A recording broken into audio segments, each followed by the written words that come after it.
All right. Let's stand face Jerusalem and open up. Our Father which art in heaven, Our Father which art in heaven, hallowed be thy name. hallowed be thy name. Thy kingdom come, Thy kingdom come, thy will be done, thy will be done, in earth in earth as it is in heaven. as it is in heaven. Give us this day our daily bread, Give us this day our daily bread, and forgive us our debts and forgive us our debts, as we forgive our debtors. as we forgive our debtors. And lead us not into temptation, And lead us not into temptation, but deliver us from evil. but deliver us from evil. For thine is the kingdom, For thine is the kingdom, and the power, and the power, and the glory, and the glory, forever. forever. Praise the Lord. Praise the Lord. For he is good, For he is good, and his mercy endures forever. and his mercy endureth forever. Praise the Lord God of Israel. Praise the Lord God of Israel. For he is good, For he is good, and his mercy endures forever. and his mercy endureth forever. In Jesus' mighty name we pray, In Jesus' mighty name we pray, the King of the kings King of kings and Lord of lords. and Lord of lords. Amen. Amen. Today's scripture reading is coming from Psalms 118, verses 1 and 8. And it reads, O give thanks unto the Lord, Oh, give thanks unto the Lord, for he is good, for he is good, because his mercy endureth forever. because his mercy endures forever. It is better to trust in the Lord It is better to trust in the Lord than to put confidence in man. than to put confidence in men. May the Lord add a blessing to the reading, hearing, and doing of his word. In the mighty name of Jesus we pray. Amen. Amen. Good scripture, brother. Thank you, brother. Thank you. We got a selection from Dre.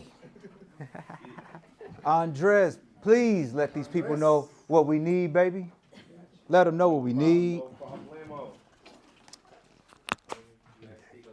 You gotta speak a little Espanol from time to time, you know what I'm saying? That part. ¿Cómo estás? How you doing today? Happy Sabbath. Muy bien, muy bien. Excelente, excelente. Let me just make sure.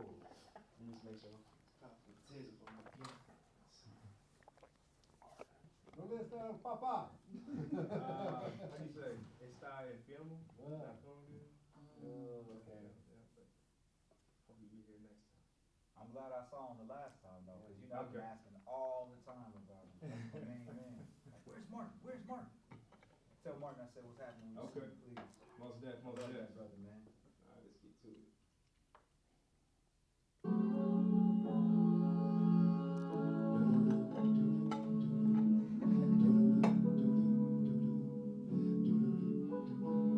Knuckles red, ready to bleed. Wondering if I'll succeed. My patience is running out. Punch your balls, I've had enough. In my knees, but my faith falling in. Marathon, ain't no time to give in. Deep breath, patience from within. Eyes to the sky, fight to the end. Patience, patiently waiting. Patience, patiently waiting. Work 2 jobs and I code on the side.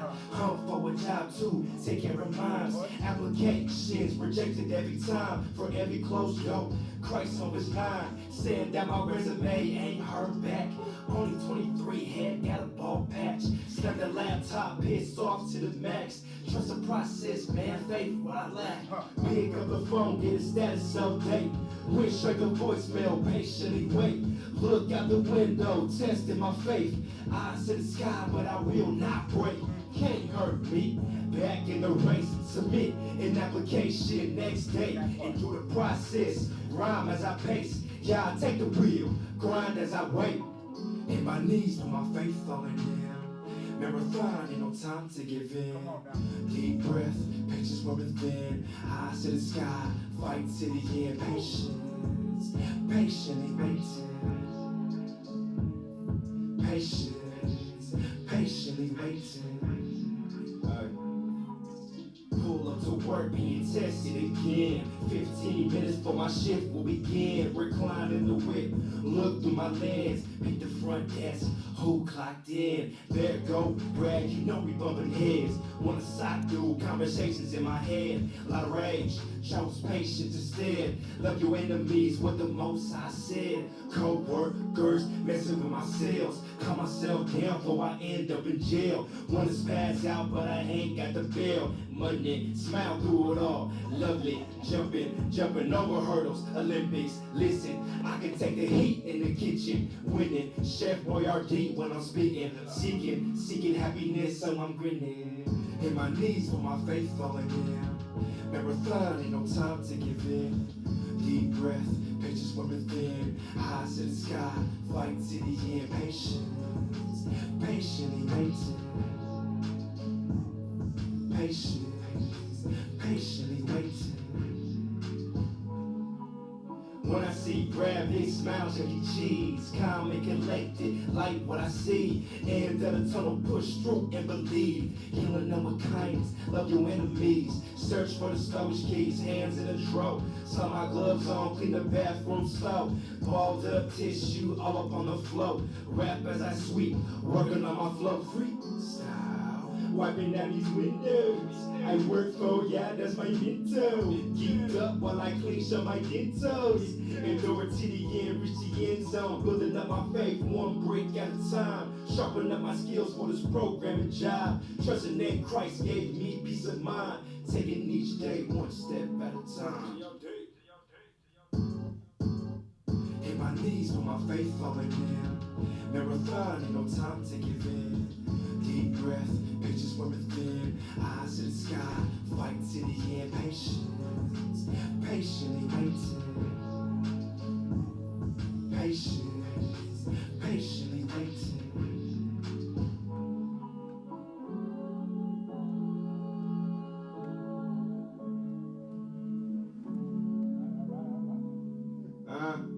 Yes, sir.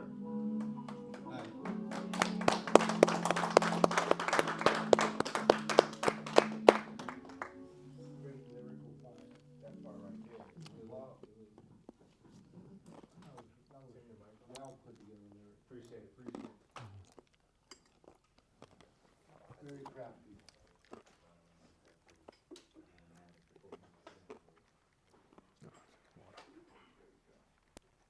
Appreciate it, young sir.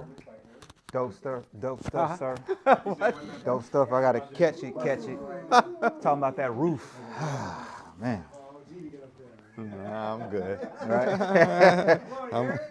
I'm good. Stay in my lane, man. I'm good. All right. Let's give Dre another round of applause for bearing his soul. Because a lot of that stuff in the song, me and him be talking about, because he's going through that stuff. Yeah, we was, man. I wonder where you was. Yeah, man. All right, y'all. Sabbath of the Most High God. I see a new face, so I'm going to go through the whole rigmarole of doing the disclaimers so he'll understand what's going on. So I have 3 disclaimers. First, I'm going to do the Sabbath disclaimer, then we have the multiple response strategy, and then we have the teaching style disclaimer. And of course, now that the Sabbath disclaimer is expanding and it is interactive. So, Sabbath of the Lord, is it 24 hours or is it 12 hours? 24. Prove it. Show me some scriptures. Let's go. Come on now. Piranha Pit in California, we got this thing called the Piranha Pit. You said Esther 4? 16. Esther 4:16, you said? Yes. Esther 4, verse 16, and this is to corroborate that the Sabbath is indeed 24 hours, because we have some people talking about it's only 12 hours. And that's ridiculous. It's utterly ridiculous, because nothing in reality works that way. If you say, I'm going to celebrate my birthday, nobody celebrates their birthday for only 12 hours. Everyone celebrates their birthday, the entire day. Some people take off from work, right? I don't celebrate birthdays. But Esther 4, what verse we at? 16. Verse 16. Esther 4, verse 16. Esther 4, verse 16. Go ahead, sir. Go, gather together all the Jews that are present in Shushan, and fast ye for me, and neither eat nor drink 3 days, night or day. I also and my maidens will fast likewise, and so will I go in unto the king, which is not according to the law. And if I perish, I perish. So she wanted them to fast, and she said fast 3 days, and guess what? Day and night. Fantastic. That is a great example of a day being 24 hours. Somebody give me another example of a day being 24 hours and more specific of the Sabbath being 24 hours. Great example, Sister Debbie. 23. What we got? Leviticus 23. Leviticus 23. Pretty soon the Sabbath disclaimer is going to be a lesson disguised as a lesson, looking like another lesson. Leviticus 23, verse 32. And this is to show that a day, God's days, his holy days, are 24 hours. There is not one single dang on day in this book that we celebrate as a holy day. First of all, everyone understands that a day is 24 hours. It's just some odd reason a person gets into the so-called truth, and then next thing you know, a day is not 24 hours, it's 12 hours.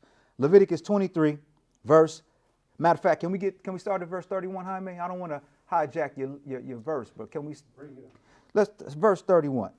Leviticus 23, verse 31. Go ahead, sir.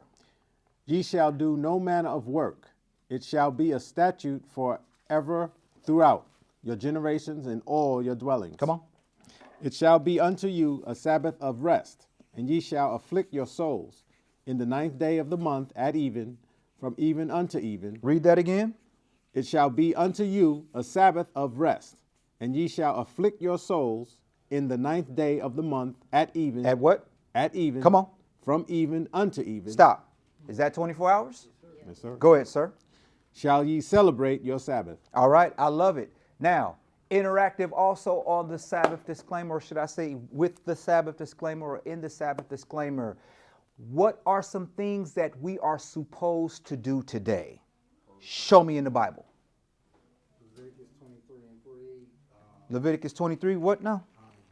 Leviticus 23 and 3 shows you the Sabbath is the seventh day to keep a holy convocation. Leviticus 23, skip back up to verse 3. We're supposed to keep a holy convocation today. Leviticus 23, verse 3. Go ahead, sir.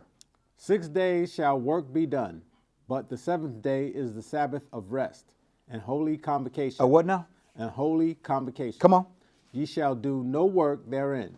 It is the Sabbath of the Lord in all your dwellings. Holy convocation. Thank you, kind sir. And now a holy convocation, can someone show me an example in the Bible of people keeping said holy convocation? Hebrews 10:25. I love it. Piranha Pit. Not on my watch. Ain't nobody's brain is not going to work on my watch. Hebrews 10. We said verse 25, you say. Yes. Can we get 25 and 26? Yes. Hebrews 10. This is biblical proof that we're supposed to have a holy convocation. And what a holy convocation is, it is not me in my drawers at the house by myself. It is not a woman in her unmentionables, right, by herself at her house. This verse is indicative of what we're supposed to do, how you're supposed to perform a holy convocation, what exactly you're supposed to do. Hebrews 10, 20, give me 25 and 26, please. Not forsaking the assembly of ourselves together, as the manner of some is, but exhorting one another, and so much the more, as ye see the day approaching. Stop. It said not forsaking the assembling of ourselves together. Period. End of story. Holy convocation. An assembly, a large group of people assembling together. This is a biblical command for us to not assemble together. Y'all understand what I'm saying? Double negative. Go ahead, kind sir. For if we sin willfully after that we have received the knowledge of the truth, there remaineth no more sacrifice for sin. Give me 27 just in case we need to know exactly what we're looking for. Go ahead, sir. But a certain fearful looking for of judgment and fiery indignation. What kind of indignation? Fiery indignation. Come on. which shall devour the adversaries. What is that fiery indignation that shall devour the adversaries? Lake of fire. The lake of fire. Is the lake of fire perpetual or does it cease? Do you burn up or do you burn continually? Burn continually. When you have everlasting life, you have everlasting life. Conversely, on the other side of the equation, you have everlasting death. We clear on that? Okay. With the Sabbath, can I cook? No, sir. Prove it. Exodus 35. Exodus 35, verse 3. That's right. Sabbath disclaimer is going to turn into a lesson inside of a lesson disguised as another lesson. Y'all ain't hearing what I'm telling y'all right now. Exodus 35, verse 3. Exodus 35, verse 3. Go ahead, kind sir.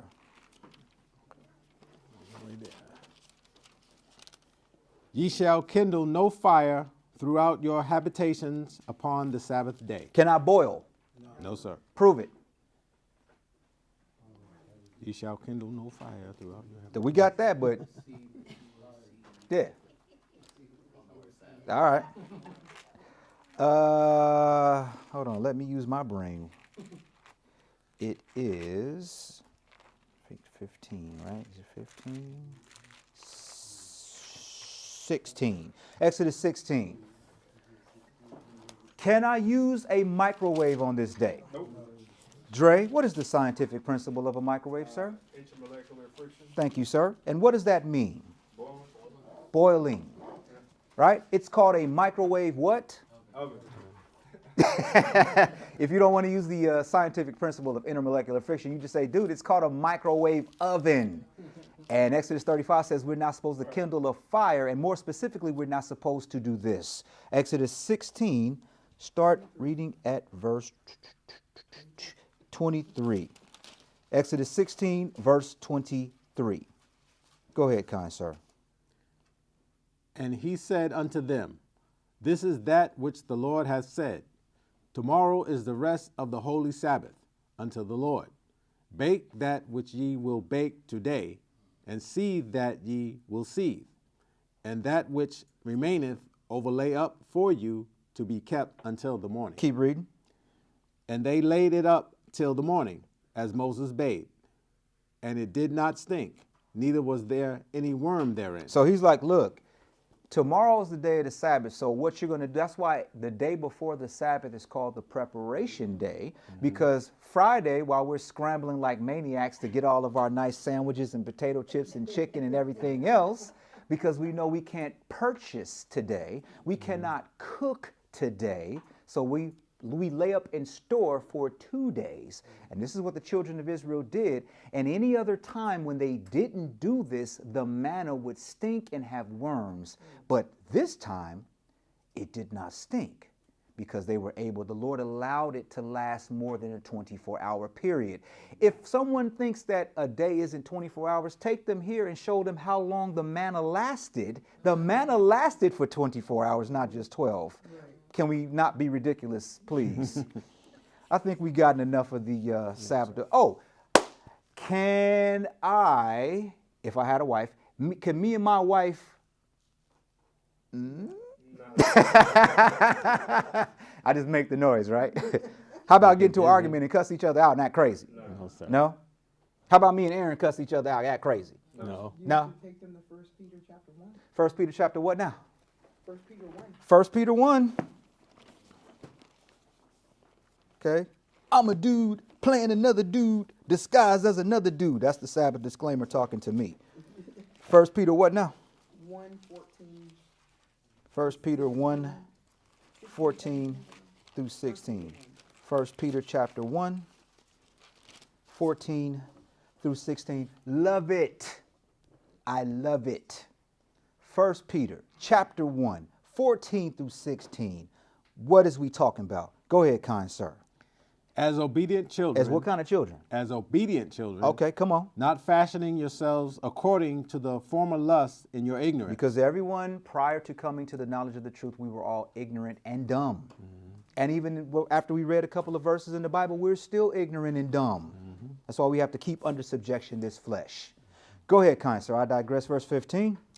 But as he which hath called you is holy, so be ye holy in all manner of conversation. Come on. Because it is written, Be ye holy, for I am holy. Well, I guess that pretty much sums up what we can and can't do on the Sabbath. What you got, Brother Red? You got something? As far as the woman or anything else, Isaiah 58:13. Isaiah what now?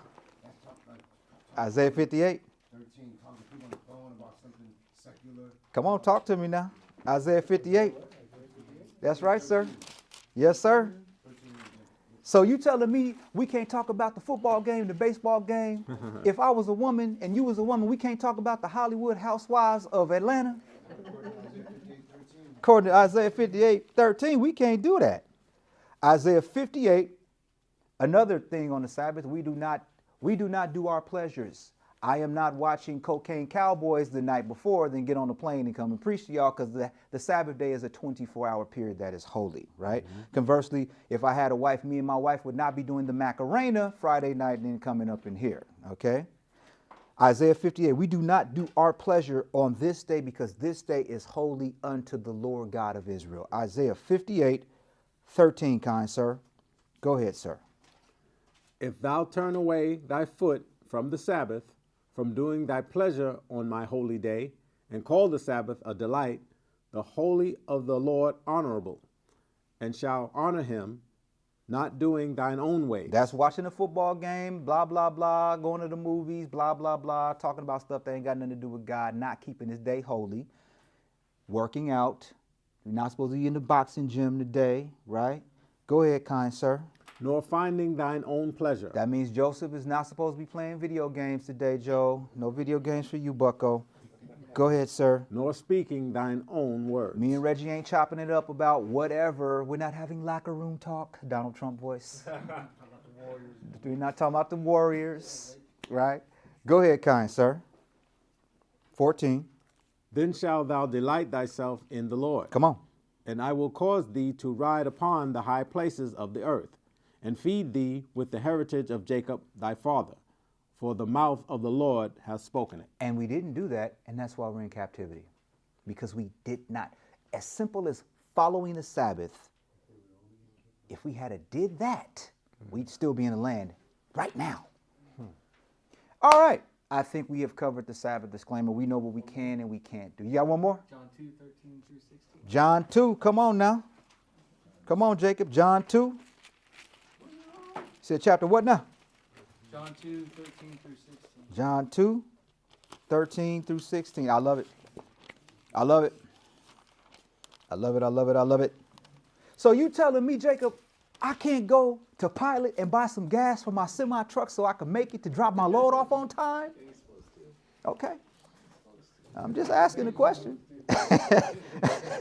John 2, give me 13-16. We do not do business transactions on this day either. John 2:13-16. Go ahead, kind sir. And the Jews' Passover was at hand, and Jesus went up to Jerusalem, and found in the temple those that sold oxen and sheep and doves, and the changers of money sitting. Come on. And when he had made a scourge of small cords, he drove them all out of the temple, and the sheep and the oxen, and poured out the changers' money, and overthrew the tables. Come on.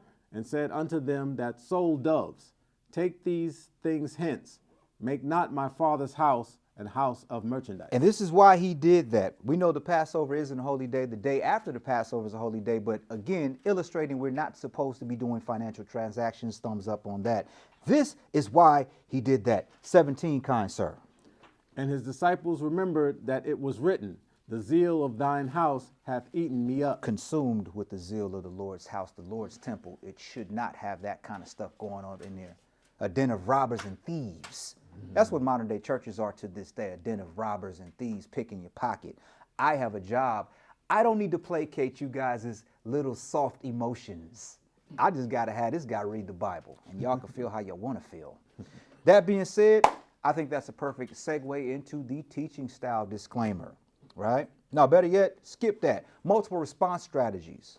I don't like talking to cameras and old lamps that actually don't have bulbs in them. It's a little ghetto, but I don't like doing that. I like talking to individual, sentient, thinking human beings. You guys got in your cars and came here to be in the experience, right? To be in the presence of the Lord and to understand this. So I developed multiple response strategies because I want to make sure you guys get it and you guys are not dumb on my watch. And how can I know if I'm teaching you guys if you guys don't let me know? So we interact. Now, see one new face back there, everybody else, help us to help him to understand what's going on. If you guys understand what the heck is going on, it's clear. What do you do? Thumbs up. Dude, I get it. It's clear. I'm following. If you guys don't know what the heck is going on, you're totally confused. What do you do? I don't know what you're talking about. I'm mad right now. I'm about to take this chair and throw it at you. And if you kind of understand, you're not like totally spaced out confused, but just a smidge, and you need some help, what do? Thumb to the side, hitchhike wiggle. Do not show me your shin. It is the Sabbath day, okay? I don't want to see your shin. Great segue. Teaching style disclaimer. I am not the normal Orthodox pastor, nomenclature, preacher, teacher, whatever you want to call me. I am from the streets of Chicago. I have a different communication style. In this lesson, I might use a pop culture reference, a rap lyric, a song, a poem. And I do this disclaimer because a long time ago, there was somebody that was in one of my lessons, and I guess they didn't listen to the teaching style disclaimer and got mad and walked out and was talking to Brian and, man, he's in this like a rap show and all this other stuff. I'm like, teaching style disclaimer, that's why I do it.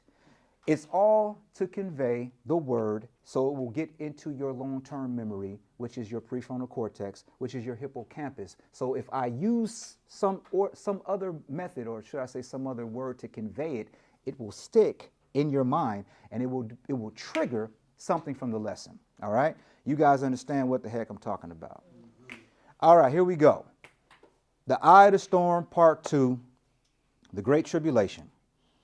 A lot of misconceptions about the tribulation. Like, give me one common misconception about the tribulation. That, bam. People think the tribulation is 7 years. Off top. If you tomorrow go into any church and ask the people there, they're going to tell you it's 7 years. Tribulation is not 7 years.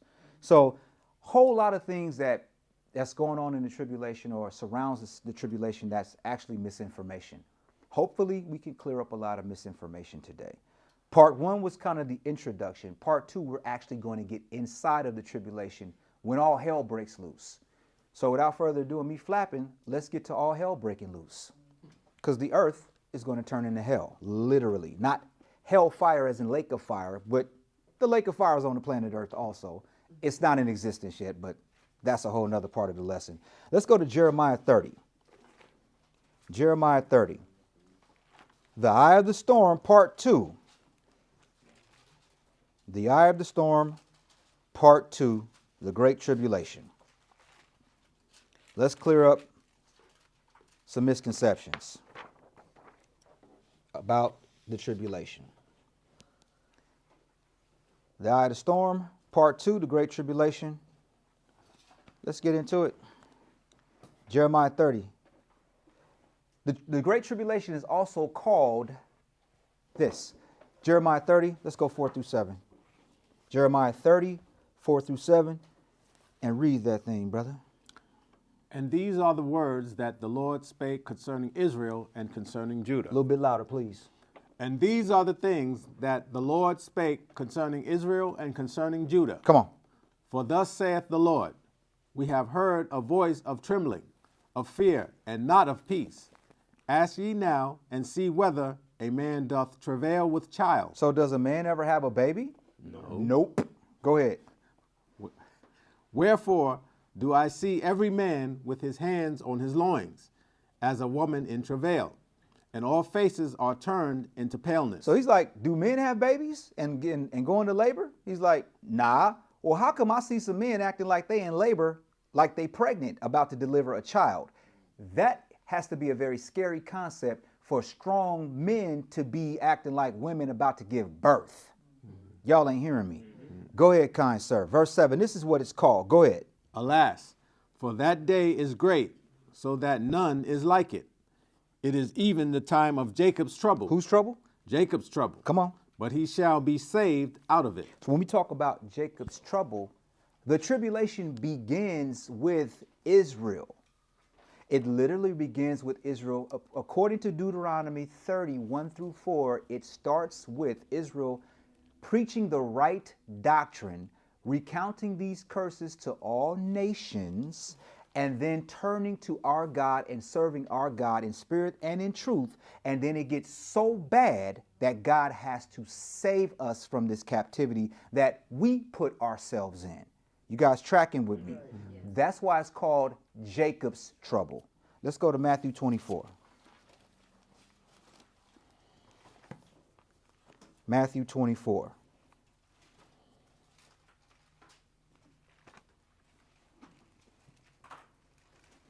And we're going to skip straight to it. Let's get right to it. Matthew 24, verse 3. And we're going to dance, and I got you, my brother. Okay. Matthew 24. Please give me verse 3, brother. Go ahead. And as he sat upon the Mount of Olives, the disciples came unto him privately, saying, Tell us, when shall these things be? That's one question. Go ahead. And what shall be the sign of thy coming? That's two things. Go ahead. And of the end of the world. So they asked him specifically three things. He was talking about the temple being destroyed. They asked him about that. And then they said, what shall be the sign of thy coming? So obviously they knew he was supposed to come back. And then they said, and the end of the world. Three things they asked. Let's get to how these things unfold when it talks about the end of the sign of his coming and the end of the world. Verse 15. Go ahead, sir. When ye therefore shall see the abomination of desolation spoken of by Daniel the prophet stand in the holy place, whoso readeth, let him understand. Go ahead. Then let them which be in Judea flee into the mountains. Come on. Let him which is on the housetop not come down to take anything out of his house. Come on. Neither let him which is in the field return back to take his clothes. And woe unto them that are with child, and to them that give suck in those days. What days are we talking about? Go ahead, sir. But pray ye that your flight be not in the winter, neither on the Sabbath day. Stop. This is talking about the future. So if the seventh day Saturday Sabbath, try saying that 4 times fast, was going to be done away, why is he speaking about the seventh day Saturday Sabbath happening in the future, and hopefully we don't have to run on the seventh day Sabbath? If his death was going to do away with it and make the first day of the week, which is Sunday, the official day to worship God on, why is he talking about hopefully you don't have to run in the future on the day you currently keep, which is the Saturday Sabbath? Y'all tracking with me on that? Little nugget. Give me verse 2:1. These are the times we talk about. Go ahead, sir. For then shall be great tribulation. Mild tribulation. Great tribulation. Come on. Such as was not since the beginning of the world to this time, no, nor ever shall be. That's why they said men look like they're about to be in labor. This is the worst time ever. Some people want to tell you that Matthew 24 is talking about 70 AD. 70 AD wasn't the worst time on the planet Earth ever. Mm-hmm. And though I got news, the world ain't Israel. Stop it. See, it's all weirdo stuff that goes with the doctrine. But here's the point. Give me verse 21 again. We're talking about great tribulation. 21 from the top, please. Go ahead, sir. For then shall be great tribulation, such as was not since the beginning of the world to this time, no, nor ever shall be. Come on. And except those days should be shortened, there should no flesh be saved. But for the elect's sake, those days shall be shortened. Who's the elect? Israel. Come on, 23. Then if any man shall say unto you, Lo, here is Christ, or there, believe it not. Believe them? Believe it not. Come on. For there shall arise false Christs and false prophets, and shall show great signs and wonders, insomuch that if it were possible. If it were possible. It says if it were possible. Not it's definitively going to happen. If it's possible. Go ahead, sir. They shall deceive the very elect. Now let's go to Luke 21. Is this the same thing or is it? Luke 21.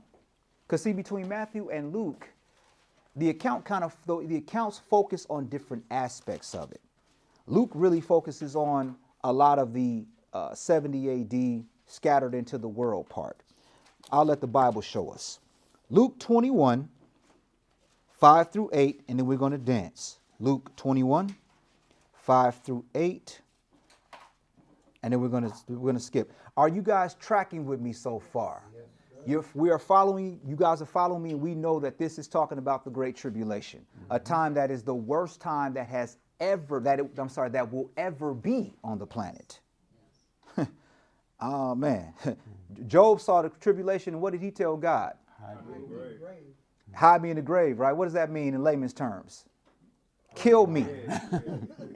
Kill me so I don't see this. Right.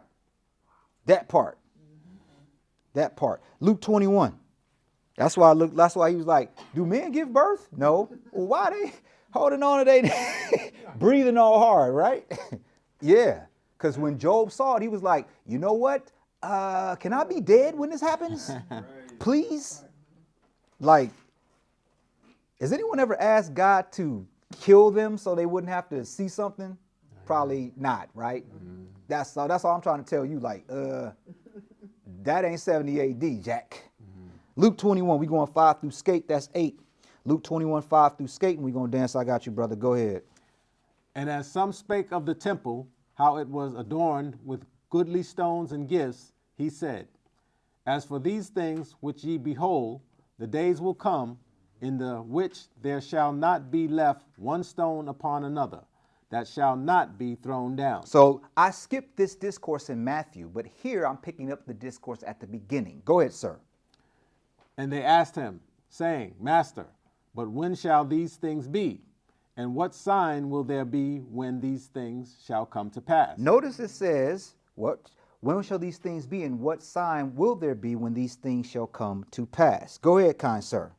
And he said, take heed that ye be not deceived, for many shall come in my name, saying, I am Christ, and the time draweth near. Go ye not, therefore, after them. Read a little bit louder, brother, please. Verse 20. Watch this. Go ahead. And when ye shall see Jerusalem compassed with armies, then know that the desolation thereof is nigh. So it's focusing on the 70 AD account. This is more so 70 AD-ish. All right? Verse 21, because again, they asked him some questions, but they were talking in particular to the temple, right? And they said, when shall these things be, and what shall be the sign? And what sign will there be when these things come to pass? In other words, the temple being destroyed. And that's why he's talking about Jerusalem being compassed with armies. And we know Titus, right, put a 5-mile trench around Jerusalem in 70 AD. And that's how I'm getting ahead of myself. Verse 21. Go ahead, kind sir. Then let them which are in Judea flee to the mountains. Come on. And let them which are in the midst of it depart out. So get the heck out of Jerusalem when you see this popping off. Go ahead, sir. And let not them that are in the countries enter thereinto. Come on. For these be the days of vengeance. The days of what now? The days of vengeance. Come on. That all things which are written may be fulfilled. Come on. But woe unto them that are with child, and to them that give suck in those days. For there shall be great distress in the land. Great distress in the land. Jerusalem.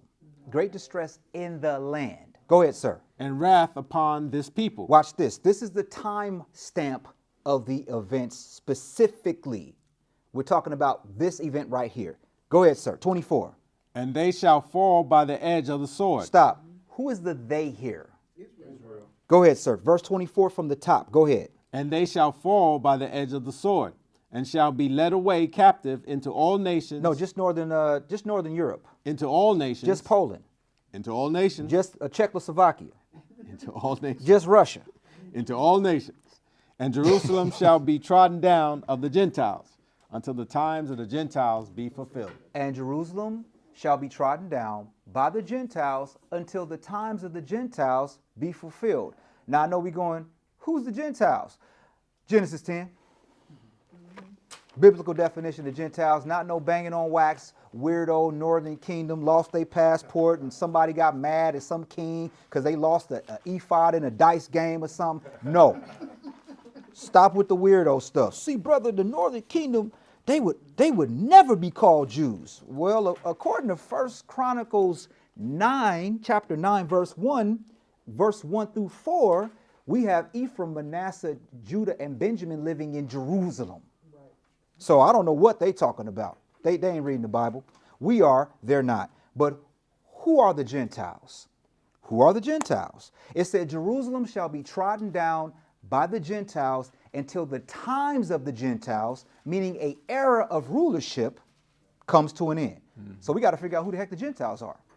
Genesis 10, real simple, biblical definition. We ain't looking at no concordance, right? I ain't got to look at no lexicon to figure out who the heck the Gentiles are. Let me go to the Bible. Genesis 10, we going 1 through 5.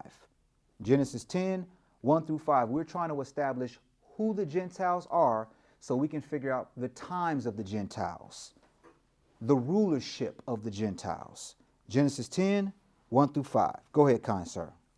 Now these are the generations of the sons of Noah, Shem, Ham, and Japheth. And unto them were sons born after the flood. And like my grandmaster teacher say, if you ain't come out of these three folks, you ain't alive. Verse 2. Go ahead, brother. The sons of Japheth. Who? Japheth. Come on. Gomer and Magog and Madai and Javan and Tubal and Meshach and Tyrus. If you look up these lands, you'll see who we're talking about. We're talking about none other than Europeans. Sons of Japhet are Europeans. The times of the Gentiles means the rulership of Europeans, the European dynasty that rules this planet. Ham had it first. How do I know that? Because when we look at when people reckon the beginning of time, they associate the beginning of time to the Egyptian dynasties, because the Egyptian dynasties, which were Ham, which were Africans, which was Mizraim, they ruled the entire world first. Our little tiny rulership was like a little blip on a boop, that just went real quick. And then now we're in the times of the Gentiles, where Gentiles or Europeans command and exercise control over this entire planet, and it was divinely given to them. And I can prove it out of the Bible. We are reading about who the Gentiles are. Verse 2. Go ahead, kind sir. Again. Yes, sir. The sons of Japheth. Come on. Gomer and Magog and Madai and Javan. Javan is Greece, by the way. Go ahead. And Tubal and Meshach and Tyrus. Come on. And the sons of Gomer, Ashkenaz. Wait, what now? Ashkenaz. That sounds familiar. Where have I heard of Ashkenaz? Jews. Ashkenazi what now? Jews. Ashkenazi. Jews. Ashkenazis. Ashkenaz. That's interesting. Germany, huh? But go ahead. I digress. Go ahead, kind sir. And Riphath. Come on. And Togarmah. Come on. And the sons of Javan, Elisha, and Tarshish, Kittim, and Dodanim. Come on. By these were the isles of the Gentiles divided. Isles of the what now? By these were the isles of the Gentiles divided in their lands, every one after his tongue, after their families in their nations. So these are the Gentiles. If you look who these people are, if you look at these lands, they know exactly who their progenitor is. They will tell you that the progenitor of their nationalities is Japhet.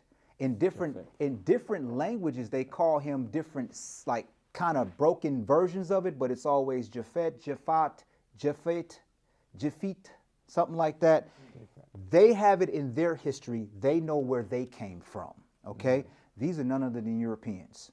So let's track down the beginning of the Gentile dynasty, because it said, and they shall fall by the edge of the sword, and shall be led captive into every nation, and Jerusalem shall be trodden down by the Gentiles until the times of the Gentiles is fulfilled. That means this dynasty is going to be in rulership when Christ returns on the planet Earth. Period. End of story. Let's prove it. Let's go to Daniel 2. Y'all tracking with me so far? Am I moving and going too fast? If I'm going too fast, let me know. Because hey, I'm a little bit high right now, and I'm probably going to get a little bit more higher as we go. Daniel 2, that's right, a little bit of the snorting these pages right now. Like Dre said, snorting these pages, right?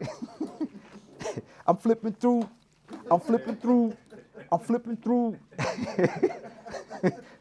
High as a kite, Jack. Daniel 2. Let's track the rise of the Gentile dynasty. And this is the first prophecy, which is Nebuchadnezzar's dream, that talks about the Gentile dynasty. Because remember, the Babylonians took it from the Assyrians. The Assyrians had military might and rulership over the planet. The Assyrians are sons of Ham, specifically Nimrod's children, Assur.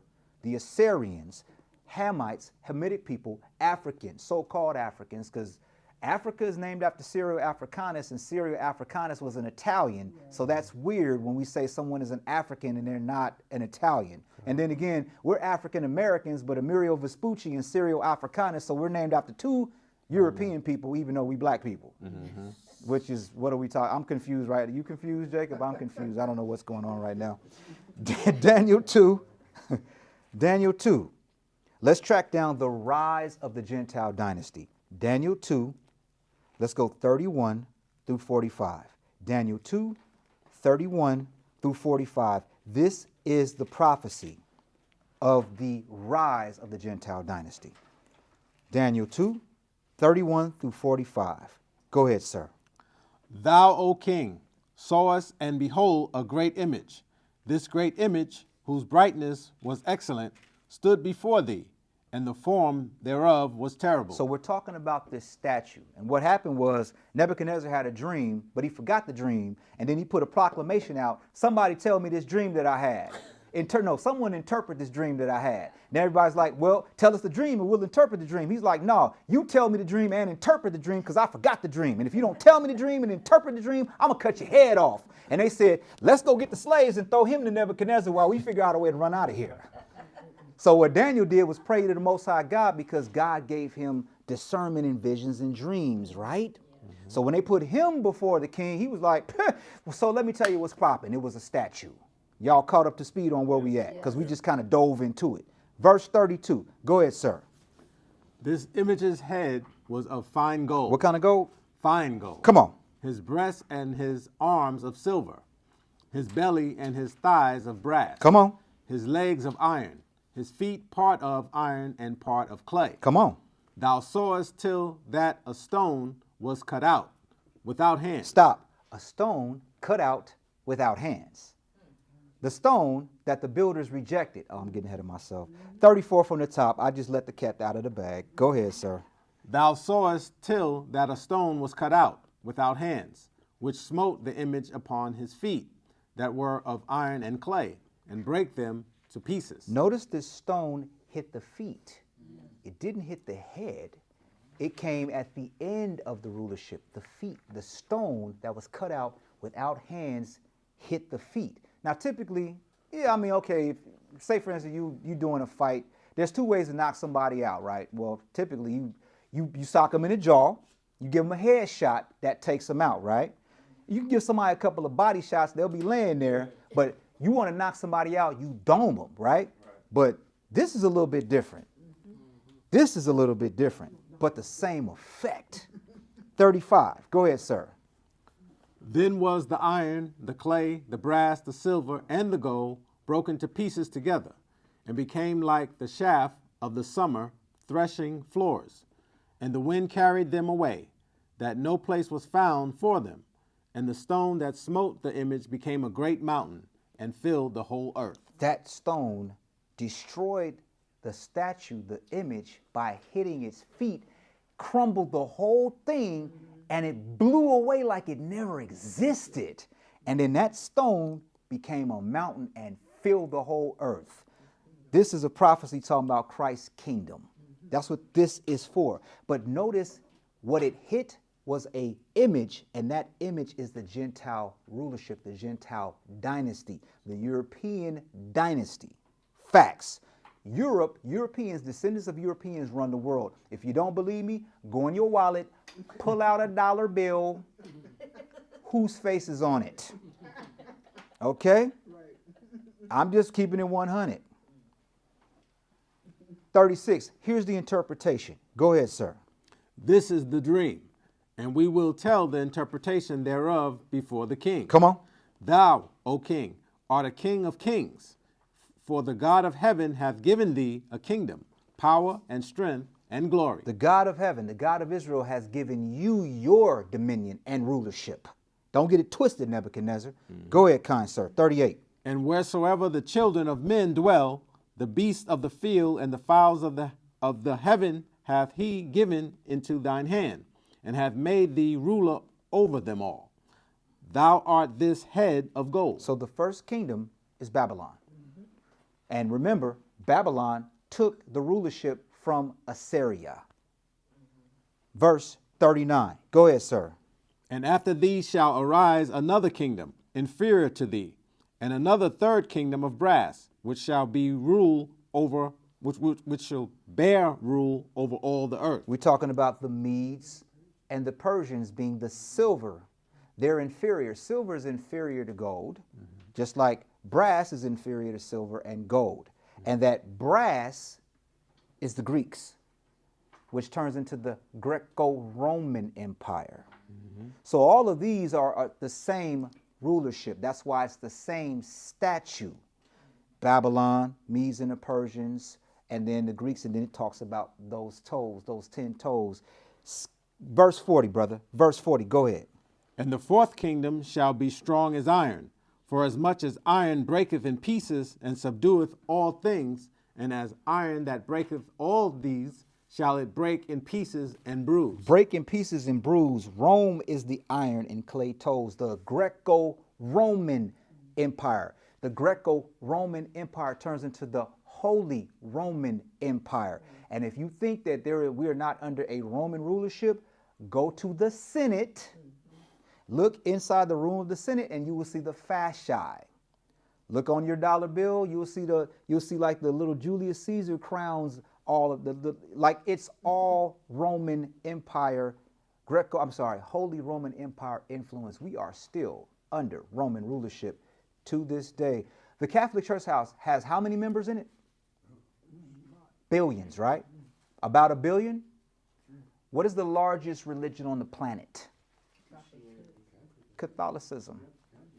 Roman Christianity is the largest religion on this planet. And how do you know Roman Christianity? Sun worship. The whole reason why the world goes to church on Sunday is because of Roman Catholicism. Period. End of story. You won't even find the word Sunday in the Bible. If you can find the word of Sunday in the Bible, I will wire you $25,000 on Monday. I don't make bets. I'm not going to win. Okay? Just so y'all know. I'm flipping through. I think it was in there. Did he say first day of the week or Sunday? Sunday. Shoot, I could use that 25,000. Yeah, I got me a new KJV. Yeah, I got the new KJV. No, in this KJV. Give me 40 again, brother. 40 from the tizzle. Go ahead, sir. And the fourth kingdom shall be strong as iron, for as much as iron breaketh in pieces and subdueth all things, and as iron that breaketh all these, shall it break in pieces and bruise. Come on. And whereas thou sawest the feet and toes, part of potter's clay and part of iron, Go ahead, sir. the kingdom shall be divided. Stop. Recognize this. The kingdom shall be divided. This last kingdom shall be divided. Go ahead, kind sir. But there shall be in it of the strength of the iron. Come on. For as much as thou sawest the iron mixed with miry clay. Come on. And as the toes of the feet were part of iron and part of clay, so the kingdom shall be partly strong and partly broken. Give me 42. One more again. We're talking about the Greek East and the Latin West of the Holy Roman Empire. The Greek East and the Latin West. Constantinople. That is what we're talking about right now. But go ahead, kind sir. Give me 40. Give me 41 through 42. One more again, please. And whereas thou sawest the feet and toes, part of potter's clay and part of iron. Come on. The kingdom shall be divided, but there shall be in it of the strength of the iron. For as much as thou sawest the iron mixed with miry clay. Come on. And as the toes of the feet were part of iron and part of clay, so the kingdom shall be partly strong and partly broken. Come on. And whereas thou sawest iron mixed with miry clay, they shall mingle themselves with the seed of men. Come on. But they shall not cleave one to another, even as iron is not mixed with clay. In other words, they're not going to agree on every single thing, but they're going to agree on this one thing. We're going to rule y'all. That's what they're going to agree on. Verse 44. Go ahead, sir. And in the days of these kings. Stop. And in the days of these kings, the fourth kingdom, the iron mixed with miry clay, in those days of that rulership. Go ahead, kind sir. And in the days of these kings shall the God of heaven set up a kingdom which shall never be destroyed.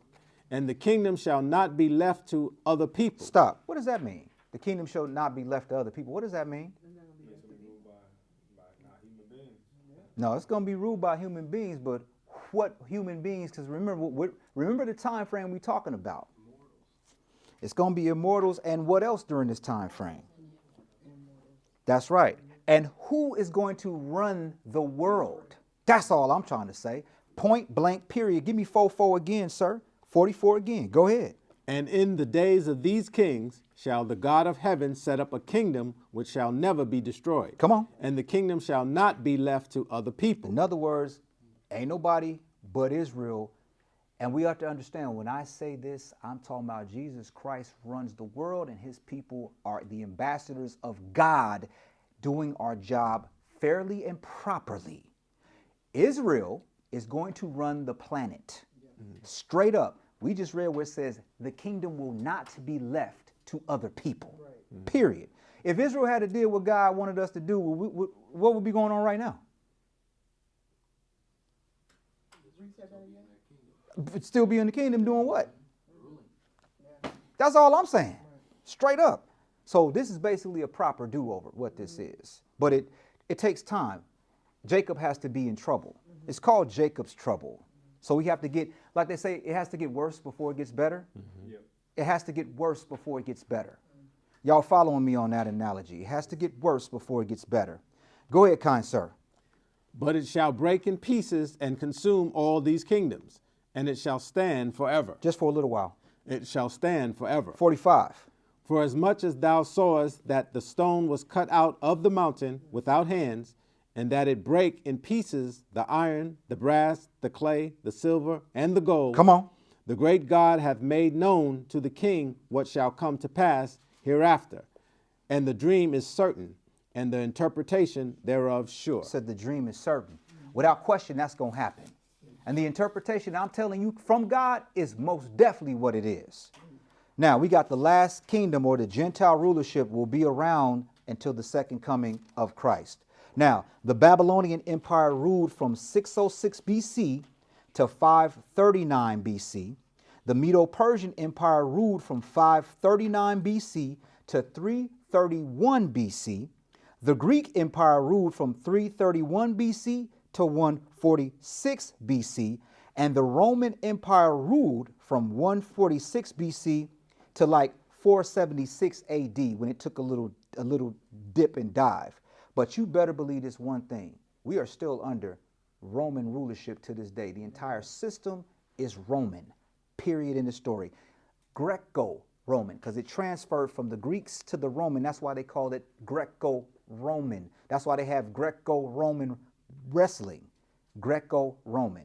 Y'all understand the concept of the transference. Y'all with me on that. Some of y'all's with me on that. Now, what I want you to do, brother, I want you to read the Greek East and Latin West, and I want you to read Constantinople and the Byzantine Empire.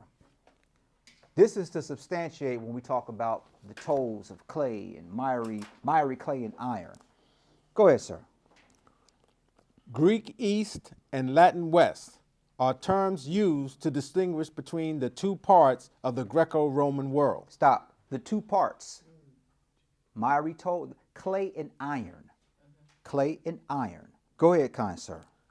specifically the eastern regions where Greek was the lingua franca, Come on. and the western parts were where Latin filled this role. So we're talking differences between languages. Go ahead, sir. During the Roman Empire, a divide had persisted between Latin and Greek speaking areas. So we see that they don't necessarily, they will mingle themselves with the people and they won't necessarily agree on everything. But what they will agree on is you're going to bow down to Caesar. That's what they will agree on. Go ahead, kind sir.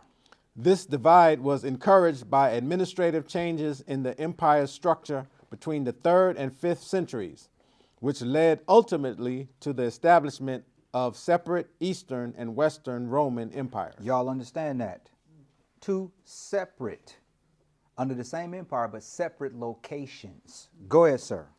After the fall of the Western Empire, the terms Greek East and Latin West are applied to areas that were formerly part of the Eastern or Western empires. Come on.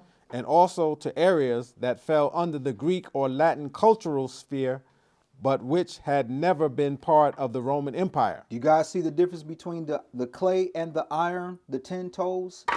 Do you guys see the difference? It's the same empire, but two different locations, two different languages that they speak, but it's the same empire. Go ahead, kind sir.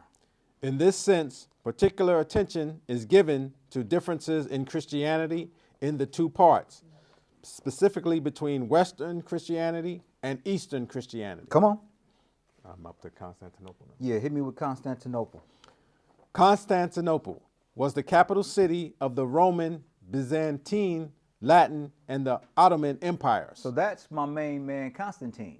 Constantinople is in Turkey. That's where he set up. It went from being in an Italian location to Thrace or Turkey. That's where that was. Constantinople, the same person that we get sun worship from, 321 AD, Constantine, he is the person who founded Constantinople as his capital for the Holy Roman Empire in the Latin West. Go ahead, kind sir. It was reinaugurated in 324 AD. What year? 324 AD. Come on. At ancient Byzantium as the new capital of the Roman Empire. Come on. By Constantine the Great, after whom it was named, and dedicated on 11 May 330. In the 12th century, the city was the largest and wealthiest European city. The largest and wealthiest European city. Now give me the Byzantine Empire, sir. Go ahead. The Byzantine Empire was the predominantly Greek-speaking continuation of the Roman Empire. The what now? The Greek-speaking continuation of the Roman Empire. Y'all see what we're talking about, right? Yep. Go ahead, sir. During late antiquity and the Middle Ages, its capital city was Constantinople. Come on. Modern day Istanbul. Come on now. Originally known as Byzantium. Initially, the eastern half of the Roman Empire, often called the Eastern Roman Empire in this context. It survived the 5th century fragmentation and collapse of the Western Roman Empire and continued to exist for an additional 1,000 years. For how long? An additional 1,000 years. Y'all ain't hearing me. Go ahead, sir. Until the death of Constantine 11? Yep. And the fall of Constantinople to the Ottoman Turks in 1453 AD. Ottoman Turks is why you see how Arabs look. That's why Arabs look like how they look, because of the Ottoman Turk Empire, because they was fighting them in the Crusades, which is beyond the scope of this lesson. Are we reasonably clear on the 10 toes and the separation of the empires, and that they're the same empire but in different locations speaking different languages? A little bit clear on that? Wee bit clear? Let's go back to Daniel. Daniel 7. Thank you, sir. Oh, wait a minute. Hold up. We forgot this. Turkey stuff. Continuation on. Yep. Okay. Finish that until. Yeah, just give me this real quick. We'll get to that in a minute. Stops there. Most chronological. I can't speak. Chronologies. You sure? Chronicles. Chronicles. Okay. There you go. Most chronicles There you go. placed the end of the Western Roman Empire in 476, when Romulus Augustus was forced to abdicate to the Germanic warlord Odoacer. Odoacer. Right? So that is the fall of the Roman Empire, so they say. But then that gave rise to the Holy Roman Empire, which is still running this world right now. And it ain't Beyonce running the world, it's Rome. Thank you, sir. Now let's get to Daniel 7. Daniel 7. Daniel 7. Here's the, so we've established through the prophecy, the original prophecy, what that image was with the 10 toes, etc. We walked it all the way down from Babylon to Rome. Let's get the second prophecy to corroborate the same thing we just read. Let's get another prophecy. At the mouth of 2 or more witnesses is a matter established. Daniel 7, different time frame, different point on the linear timeline, right? A little bit later on, same prophecy, so to speak, different angle. Daniel 7, we go on 1 through 7, and we're going to dance. Daniel 7, 1 through 7, and we're going to dance. Daniel 7, 1 through 7. Go ahead, kind sir. In the first year of Belshazzar, king of Babylon, Daniel had a dream and visions of his head upon his bed. Then he wrote the dream and told the sum of the matter. Here's the dream. Go ahead, sir. Daniel spake and said, I saw in my vision by night, and behold, the 4 winds of the heaven strove upon the great sea. Come on. And 4 great beasts came up from the sea, diverse one from another. So 4 great beasts, they're different from one another, and they're coming up out of the sea, right? But the 4 winds of heaven strove upon the great sea. Go ahead, kind sir. The first was like a lion and had eagle's wings. So we got a lion with eagle's wings, and if you look, what nation had that as their mascot? Babylon. A lion with eagle's wings. We're corroborating out of the Bible Babylonian history and antiquity. Go ahead, sir. It was a lion. The first that came up was a lion that had eagle's wings. Go ahead, sir. I beheld till the wings thereof were plucked, and it was lifted up from the earth, and made stand upon the feet as a man, and a man's heart was given to it. So remember when Nebuchadnezzar was driven crazy because of his pride, and he was brought low like a beast? The wings was clipped, and then the lion's on the earth, and he had to pick the lion back up from the earth and give it a man's heart. In other words, its senses back, because Nebuchadnezzar was acting like a beast for 7 times or 7 years. Y'all tracking with me on that? Go ahead, kind sir. Verse fever. Go ahead.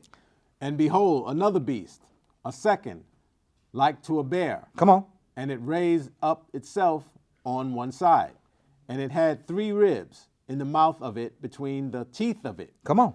And they said thus unto it, Arise, devour much flesh. We're talking about the Medo-Persian Empire. That bear is the Medo-Persian Empire. Go ahead, kind sir. After this I beheld, and lo, another like a leopard. Like a what? Like a leopard, Leopards are typically fast, right? Yep. Go ahead, sir. which had upon the back of it 4 wings of a fowl. So it's a leopard with 4 wings on its back. So that makes it even more faster. Go ahead, sir. The beast had also 4 heads. So we got a leopard with 4 wings and 4 heads. A leopard with 4 wings on its back and 4 heads. A 4-headed winged leopard. That sounds crazy, don't it? Go ahead, kind sir. And dominion was given to it. Now, those 4 heads are Greek generals. Alexander the Great's generals. That's actually called in history the Diadochi. And literally the rulership of the Diadochi was called in this book 500 years before it occurred. Just like Cyrus was called by name in the book 100 years before he existed. That's how we know this book is real. That's how we know our God is real, because our God calls the end from the beginning. And then tells you, I'm calling the end from the beginning. Now, one general was Cassander. Cassander, he ruled Macedonia, right? Greece. The second one was Ptolemy Lehi, and he ruled Egypt and southern Syria, right? The third general, or the third head, was Lysimachus, and he ruled Thrace. Thrace. Thrace is Turkey. Modern day Turkey is Thrace. We're going to read this in a moment. And the fourth was the Seleucid. That's the Seleucid dynasty, right? And they were Macedonian kings that ruled the so-called Middle East from the 4th to the 1st century BC. And eventually, the Ptolemies and the Seleucids were defeated by the Romans. Now,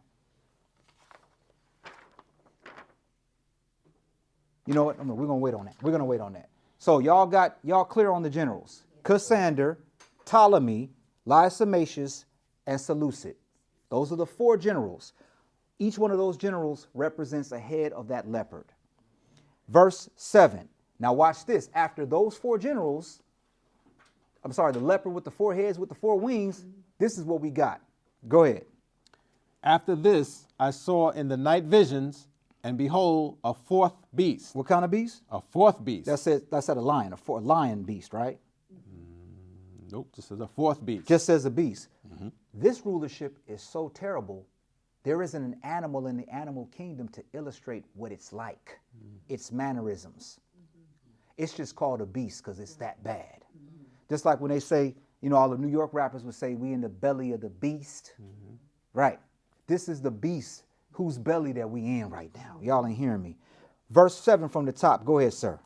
After this, I saw in the night visions, and behold, a 4th beast, dreadful and terrible, and strong exceedingly, and it had great iron teeth. It devoured and brake in pieces, and stamped the residue with the feet of it. And it was diverse from all the beasts that were before it, and it had 10 horns. Now, in the other vision, it was 10 toes made out of iron. Here, it has 10 horns, and its teeth are made out of iron. Same beast. 10 toes made out of iron, 10 horns. And the teeth of this beast are made out of iron because it breaks and bruises. That's what the other vision said. The other dream. It breaks and bruises. Skip to verse 15. Y'all tracking with me on this beast. Or is this flying too high right now? Skip to verse 15. Y'all say y'all want meat. This is meat. Skip to verse 15. That's right. This is steak, G. 15. Go ahead. I, Daniel, was grieved in my spirit in the midst of my body, and the visions of my head troubled me. He like, Lord have mercy. What he saw was crazy. He saw the tribulation, like Job did. Go ahead, kind sir. 16. I came near unto one of them that stood by, and asked him the truth of all this. So he told me, and made me know the interpretation of the thing. Here's the interpretation. Go ahead, sir. These great beasts, which are 4 kings, which shall arise out of the earth. Remember, this is the Gentile dynasty. Babylon or Nebuchadnezzar was the head of gold. Medo-Persians was the silver. Then we got the Greeks, right? And then after the Greeks, we have the Roman Empire, which is that beast, that last beast with the 10 toes and the 10 horns and the teeth made out of iron that break into pieces. And remember, that rock that was cut out without hands hit those 10 toes, crumbled the whole thing, and it blew away, and nobody even remembered it. Y'all ain't hearing me. It says, these things shall come to pass. This too shall pass. What we holding on in this world and we thinking is very important. And I'm not saying there's not things that are important that we must accomplish. I'll be the last person to tell you don't accomplish nothing. But I'm saying, realize it's all disposable and it will pass. And the only thing that will follow us is our works. That is it. That's the only thing that's going to save us from this. Y'all tracking with me out there. Y'all tracking. Verse 16, skip down to verse 19. Verse 19. Go ahead, sir. Then I would know the truth of the 4th beast. What beast? The 4th beast. Come on. Which was diverse from all the others, exceeding dreadful, whose teeth were of iron, and his nails of brass, which devoured, brake in pieces, and stamped the residue with his feet. Skip down to 23. Thus he said, the 4th beast shall be the 4th kingdom upon earth, which shall be diverse from all kingdoms, and shall devour the whole earth. Just a part of the earth. The whole earth. Stop. If you think we are not under Roman rulership right now, check your history. check the decisions, check the laws, check the process by which the Roman Senate operated, and our Senate operates in the exact same fashion with the exact same decorations in the Senate. Y'all not hearing me. It said the fourth beast is going to consume the entire planet. The entire planet is consumed by this beast. Y'all not hearing me. We just laying the foundation of the Gentile dynasty. We ain't even got into all hell breaking loose. This is just to show you guys what the rulership is. So when it says that Jerusalem will be trodden down by the Gentiles until the time of the Gentiles is fulfilled, we know for certain what rulership that is. The rulership we in right now. We're waiting on Christ to come back right now. Go ahead, kind sir. Verse 24. Go ahead. And the 10 horns out of this kingdom are 10 kings that shall arise, and another shall rise after them, and he shall be diverse from the first, and he shall subdue 3 kings. 25. Come on. And he shall speak great words against the Most High, and shall wear out the saints of the Most High. Wait, hold up. Hold up. Wear out the saints of the Most High. I thought it was a rapture. Right. Wore out don't sound like you know, like I'm with Dre at 24-hour fitness and he's making me do some curls and I'm wore out. Wore out is wore out. You getting toe up. You getting, I'll let the book tell us. Go ahead, sir. Middle of 25. Go ahead. And shall wear out the saints of the Most High. Come on. And think to change times and laws. Come on. And they shall be given into his hand until a time and times and the dividing of time. Time is 1 year. Times is 2 years. A dividing of times is half. How do I know that? Because it said, Nebuchadnezzar, you shall basically be a beast and crazy, I'm paraphrasing, until 7 times pass over you. That's 7 years. Time is a year. Times 2 years. Dividing of times 3.5. 3.5 years. That's the tribulation. Straight up. Not 7, 3.5. Now, when we want to put animal sacrifice up in there, then that extends the time out to like 6 years and 9 months because the total time frame is 2,300 days. But we didn't come here for that. We just came here to get inside the tribulation. Y'all dig what I'm talking about right now? Give me verse 26. Go ahead, sir.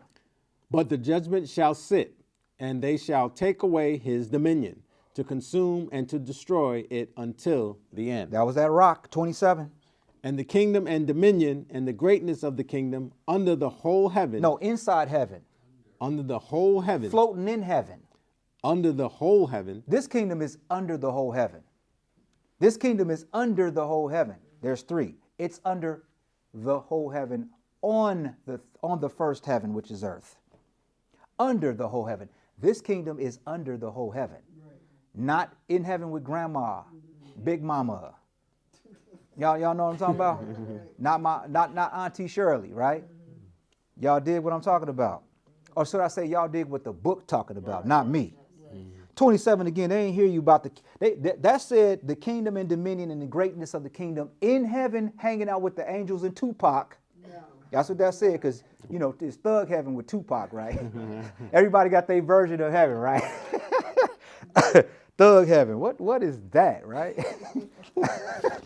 Heaven got a place for a G. Yeah, you know, heaven got a place for a G, right? Scarface asked that question with Pac, right? Heaven got a place for a G. Nah. Nah. Heaven ain't got a place for a G. Nah. 27, man. Let's get some clarity on this kingdom. Go ahead, sir. And the kingdom and dominion and the greatness of the kingdom under the whole heaven shall be given to the people of the saints of the Most High, whose kingdom is an everlasting kingdom, and all dominions shall serve and obey him. Come on. Hitherto is the end of the matter.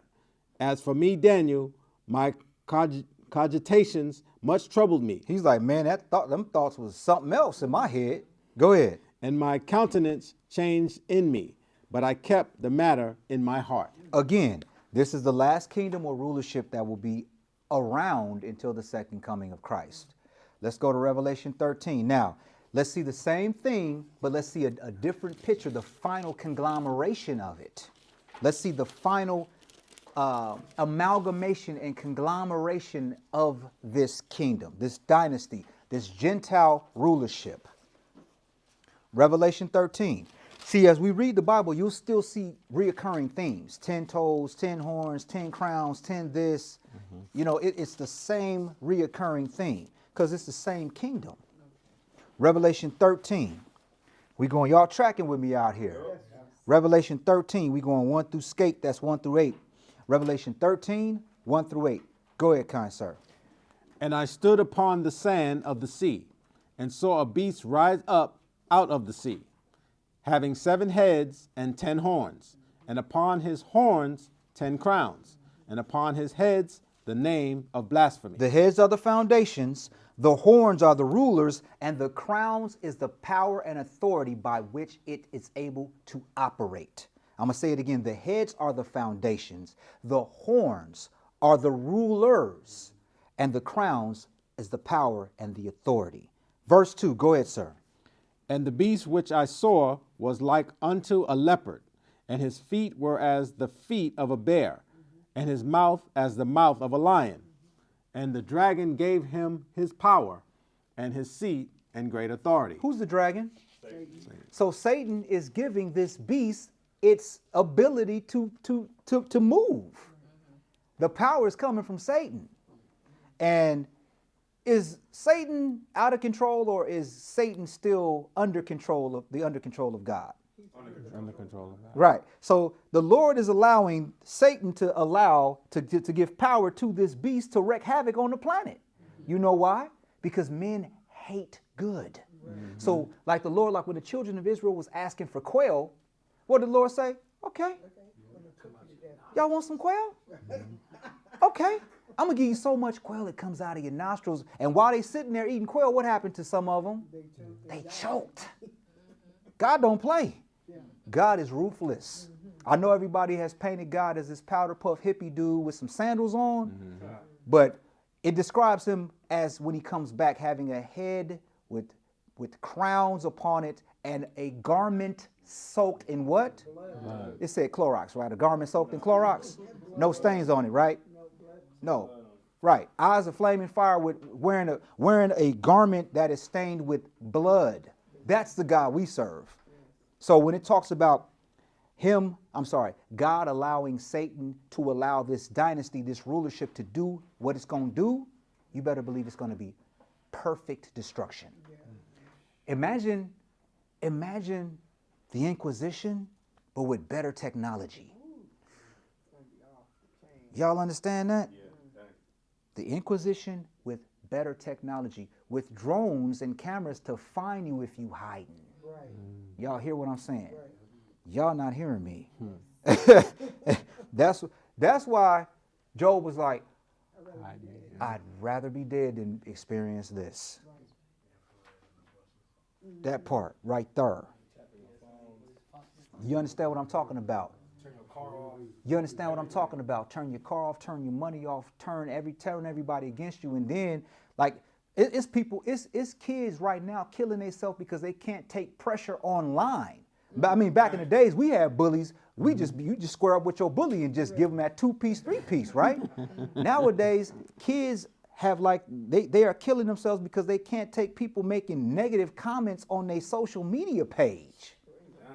So imagine the Inquisition with better technology. Come on, y'all. We better. You understand what I'm talking about? Man, please. And we ain't even talking about the torture mechanisms. We just talking about being able to find you, catch you, and stop you. We ain't talking about when they got you. Man, please. That's why I'm a nerd. That's why I'm a square, homie. Give me verse 2 again so we understand who's running the show of mine. Give me verse 2. Go ahead. And the beast which I saw was like unto a leopard. Come on. And his feet were as the feet of a bear. Come on. And his mouth as the mouth of a lion. You see how I went in the inverse? Right. With the conglomerations of the beast? Again, this is the final conglomeration of the beast kingdom. It has all the attributes of all the other visions. Go ahead, sir. And the dragon gave him his power and his seat and great authority. Come on. And I saw one of his heads, as it were, wounded to death, and his deadly wound was healed. and all the world wondered after the beast. That's Romulus Augustus and the warlord Odessier in 476 AD. It went from being the Roman Empire to the Holy Roman Empire. Verse 4. Go ahead, sir. And they worshiped the dragon which gave power unto the beast. And they worshiped the beast, saying, Who is like unto the beast? Who is able to make war with him? Come on. And there was given unto him a mouth speaking great things and blasphemies. And power was given unto him to continue 42 months. 42 months. How many years is 42 months? 3.5. Times time and the dividing of times. 42 months is 3.5 years. This great mouth speaking blasphemies. Remember, we read it in Daniel. It spoke blasphemies against the Most High, the host of heaven, and it wore out the saints. This mouth, I'm not going to get ahead of myself. Verse 6. Verse 6, go ahead, sir. And he opened his mouth in blasphemy against God, to blaspheme his name and his tabernacle and them that dwell in heaven. Come on. And it was given unto him to make war with the saints. No, that doesn't say make war with the saints because there's a rapture. So how could he make war with the saints when there's a rapture? Right? There's a rapture, right? How do we know it's not a rapture? Verse 7 from the top. Let them know. Go ahead. And it was given unto him to make war with the saints. And to what now? And to make war with the saints. Come on. And to overcome them. Stop. What does overcome mean? To overpower. Conquer. Defeat. Conquer. That's the word. Death. Right? I'm looking for the outcome of overcoming them. Death. Death. It's going to be some people that's going to die for God. The part I really it intrigues me, and I know some people in the tribulation are going to switch up speeds like Bruce Lee riding the Fuji in the movie. I get that, but right now, if you're not holding the line for God now, you're not gonna do it when the pressure come on. When the pressure come on, When they got that drill. yeah, they like Gonna be like, we're gonna put this through your hand, or we're gonna put this through Joe's head. Take the mark. Hey Anna, take the mark, or in Joe's head, right? She's tearing up right now. She's like, oh my goodness, don't say that. But I'm just letting y'all know, they ain't gonna be playing fair. They don't play fair now. If you ain't holding the line now, if you can't not work on the Sabbath, then how are you going to not take the beast and running around looking like District 12 from the Hunger Games with potato sacks on, eating out of trash cans because you can't afford to buy no food and you don't got a place to live because you can't pay your rent? Y'all hear me? Like, it's going to get real in the field. It says, and this mouth, which is the false prophet, by the way, was given unto him to make war with the saints and to overcome them. So it's given, he has the power from Satan, and God is allowing it to test us. And some of us will die. Hold the line now, or you ain't gonna hold the line then. Straight up. Straight up. Give me verse 7 from the top. They ain't hear you. Go ahead, sir. And it was given unto him to make war with the saints and to overcome them. And power was given him over all kindreds and tongues and nations. Come on. And all that dwell upon the earth shall worship him. Stop. And everybody on the planet is going to worship him except, go ahead, sir, whose names are not written in the book of life of the Lamb slain from the foundation of the world. So we talking about this mouth that was given to him? Let's get to it. He is the first seal. He is the Pope. He is in the office of the Pope, right? The office is called the Pope. That is the spokesman of the Holy Roman Empire. And if you don't know, the Pope is actually a king. If you look it up, he's living and moving like a king because his name is the Holy Father. Y'all ain't hearing me. Let's see this mouth. Let's go to Revelation 6. And I got news for you. This is the first seal. So when it talks about, when in Matthew 24, when it talks about, and when you shall see the abomination of desolation spoken of by Daniel, the prophet, stand in the holy place, that's what we're talking about. We're talking about this guy right here. Now, at this point, the countdown has started. We're talking it's 42 months. After this seal pops off, it's going to be 36 months left. Revelation 6, we're going 1 through 2. This is the first seal. When this opens, there's 36 months left. Go ahead, sir. And I saw when the Lamb opened one of the seals, and I heard, as it were, the noise of thunder, one of the four beasts saying, Come and see. Come on. And I saw, and behold, a white horse, and he that sat on him had a bow. He had some lotion and some he had a edible arrangement, right? That's what it says, right? Go ahead, sir. And he that sat on him had a bow. A bow? What is a bow for? Shoot arrows. Not an edible arrangement. He has a bow. He's not coming to make friends, right? Right. He's coming to first thing we see him on a horse with a bow to kill. Go ahead, kind sir. And a crown was given unto him, and he went forth conquering and to conquer. Y'all ain't hearing me.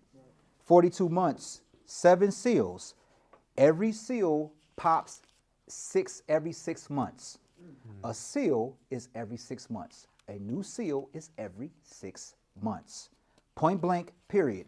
Divide 42 by 7. That will give you the time frame between the seals. Simple math. Now let's get up close and personal with the two leaders of this rulership. The beast, which is the man, and the false prophet.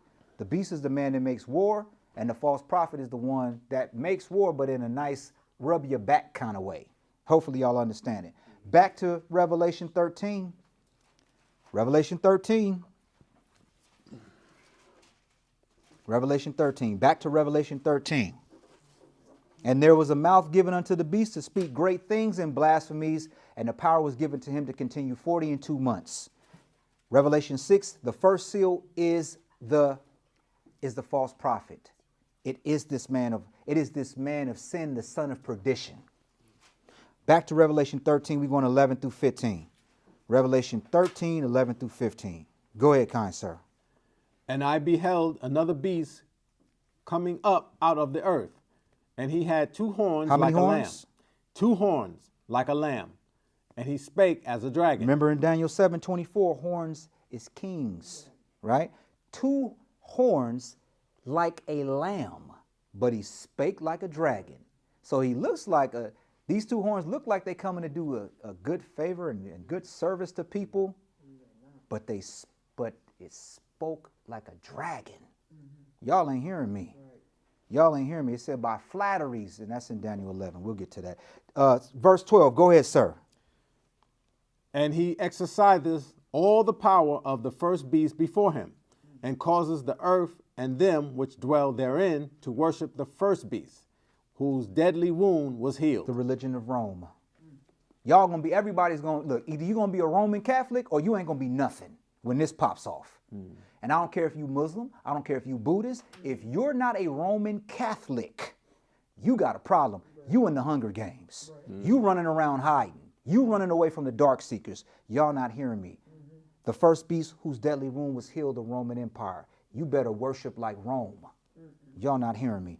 Verse 13, go ahead, sir. And he doeth great wonders, so that he maketh fire come down from heaven on the earth in the sight of men. Come on. And deceiveth them that dwell on the earth by the means of those miracles which he had power to do in the sight of the beast. Come on. Saying to them that dwell on the earth that they should make an image to the beast which had the wound by a sword and did live. Now make an image representing this Roman Catholicism. Make an image. First thing you want to do is, if you're establishing some sort of world religion, you're going to have some sort of sign or effigy or something to connote the worship of that. Just like with Nebuchadnezzar, when he made that image and he played that music, if you didn't bow down to that image with them 6 instruments, what happened? You died. Same thing. 15. They ain't hearing me. Go ahead, sir. And he had power to give life unto the image of the beast, that the image of the beast should both speak and cause that as many as would not worship the image of the beast should be killed. In other words, it says miracles that'll be done. This image, however they're going to pull it off, it's going to freak everybody out and be like, wow, this is it. This is God on the earth.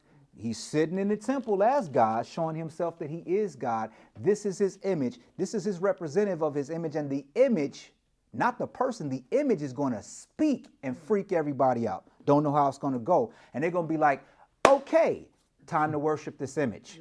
And if you don't worship the image, you die. Read 15 again. They ain't hearing me. 15, one more again. Go ahead. And he had power to give life unto the image of the beast, that the image of the beast should both speak and cause that as many as would not worship the image of the beast should be killed. So the image is going to be like speaking, and it's going to be like, the image is like, if you're not worshiping me, you die. Straight up. Y'all not hearing me. Now, my question to y'all is, how are we going to have inspiration to stand strong when this is going down? How? Hopefully we'll be in the wilderness. Hopefully we'll be in the wilderness, but if we're not in the wilderness, You better know this book. you better know this book. You better have faith. You better have faith, and I ain't talking about George Michael neither. And you better believe this. There is going to be inspiration to stand strong. Let's meet them. Revelation 11. Let's meet the two witnesses. Because the whole world's going to be watching these dudes defy everything for 3.5 years. Or should I say 3.5 years minus the last 3.5 days of the last month. Right, right, because that's when they come up. Right. That many days, right. Meet the inspiration to stand strong. Now, mind you, the whole planet is going to be watching this. Yes. These guys. How do I know that? Y'all tell me, how do I know the whole planet was watching these guys? What happened when they died? They all They celebrated. celebrated by gifts and everything else. It was Christmas. Right. It was Christmas in September, October, because that's when it's going to go down. It was Christmas in September, October, instead of December. The whole world celebrated their death. Didn't even bury them. Laid them in the street. Let them lay in the street for 3 days. Can you imagine the helicopters flying over and the people with the cameras on? And Yeah. like, that's weird, right? Right. Y'all ain't hearing me. You know why the whole world celebrated? Because water shortages and food shortages were blamed on these guys. Because they shut the heavens for 3.5 years, that it did not rain. And everybody knew they were directly responsible for it not raining. After God destroyed a third of the crops, a third of the fresh water, and turned the oceans into wormwood. Y'all ain't hearing me. If I wasn't reading this Bible, I'd be pissed off and I want to take a shower. You understand what I'm saying? Shoot. We ain't got no water, and in turn, we don't have no food. And if we ain't got no food, the dark seekers. Y'all not hearing me. But this is the inspiration to stand strong in the midst of the nightmare. Like, for instance, Pua, one of the Hebrew midwives. It says them two Hebrew midwives, what they do, they stood strong. They didn't move. Like, they were commanded to kill the men children. They were commanded to kill them, right, they're alive. They were commanded to kill them babies directly from the king. And the king asked them, hey, how come y'all ain't killing these babies? Now, if it was time to have some pressure on you and fold up, that'd be the time to fold. It says that they stood strong and they believed their God, and God made them houses. This is the inspiration to stand strong. We got inspiration to stand strong. This is it. Revelation 11, give me 1 through 6. Meet the two witnesses. Go ahead, sir. And there was given me a reed like unto a rod, and the angel stood, saying, Rise, and measure the temple of God, and the altar, and them that worship therein. No, that said measure the dome of the rock. That's what that said. Measure the temple of God, and the altar, and them that worship therein. Come on. But the court which is without the temple, Outside of the temple, which that means without the temple. Go ahead. leave out, and measure it not. Come on. For it is given unto the Gentiles. Stop. Who's the Gentiles again? Europeans. Sons of Japhet. The court outside the temple is given to the sons of Japhet, and what must they do? Go ahead, kind sir. And the holy city shall they tread under foot 42 months. 3.5 years. So there we go again. We back to the time Jerusalem shall be trodden down until the times of the Gentiles is fulfilled. We hear again another witness. Luke talked about it. Revelation, John saw it and talked about it. The angel told him, because the angel is telling him to write these things to other angels to write to other humans. Y'all ain't hearing me. Verse 3, go ahead, sir. And I will give power unto my 2 witnesses, and they shall prophesy 1,260 days, clothed in sackcloth. How many years is that? 3.5. It's perfect. The Bible is perfect. 42 months times in a dividing of a times, 1,203 score days, 1,260. It's all 3.5 years. It's perfect across the board. Anyone trying to tell you and me that the tribulation is 7 years, take them right here and read that. And then you'll be able to show them who the Gentiles are. Then you'll be able to show them that Jerusalem shall be trodden down by the Gentiles and show them who the Gentiles are. That makes this all make sense. Y'all tracking with me out there? Some of y'all's tracking with me. Give me verse 4. Go ahead, sir. These are the 2 olive trees. The true what now? The 2 olive trees. Come on. And the 2 candlesticks standing before the God of the earth. I don't think y'all hear that. They're the 2 olive trees, the 2 candlesticks standing before the God of the earth. In other words, direct power from God standing in Jerusalem, banging on the false prophet, banging on the system the whole entire time. And how are they banging? This is literal, by the way. This ain't figurative. Verse 5. Go ahead, sir. And if any man will hurt them, fire proceedeth out of their mouth, and devoureth their enemies. And if any man will hurt them, he must in this manner be killed. He's like, Dylan, I spit hot flame, man. Dylan. Spit hot flames for real, though. Y'all ain't hearing me. Verse fever one more again, brother, please. Right, we ain't talking about bad breath. We talking about like, you be like, dang. Like, you know what, bro? Look here, let me give you my wallet. Let me give you everything. Verse 5, go ahead, sir. And if any man will hurt them, fire proceedeth out of their mouth, and devoureth their enemies. And if any man will hurt them, he must in this manner be killed. It said he must in this manner be incinerated from fire coming out of their mouth. The Lord God ain't a punk, man. It's brutal. Yes. You cross him the wrong way, he'll send somebody to spit fire on you. Right. And you know they spitting fire because you know the whole time they probably like, Exodus chapter 20 verse 1, woo, woo, wham, wham, wham, bop, wait, what? Like, oh my goodness. Look, man, look. As much as I would like to see it, I want to be in the wilderness going, I wonder what's going on outside in the regular world. Exactly. You feel me? I'd be.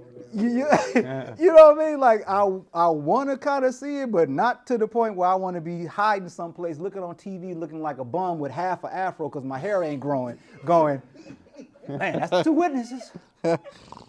Y'all ain't hearing me. God. Watch what else is going on. Verse 6, y'all ain't hearing this. Give me verse 6 2 times. Go ahead, sir. These have power to shut heaven, that it rain not in the days of their prophecy, and have power over waters to turn them to blood. Turn them into what now? To turn them to blood. Cotton candy.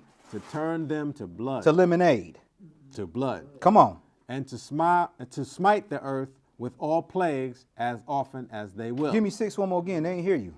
These have power to shut heaven, that it rain not in the days of their prophecy. Stop. How many years are they going to be prophesying?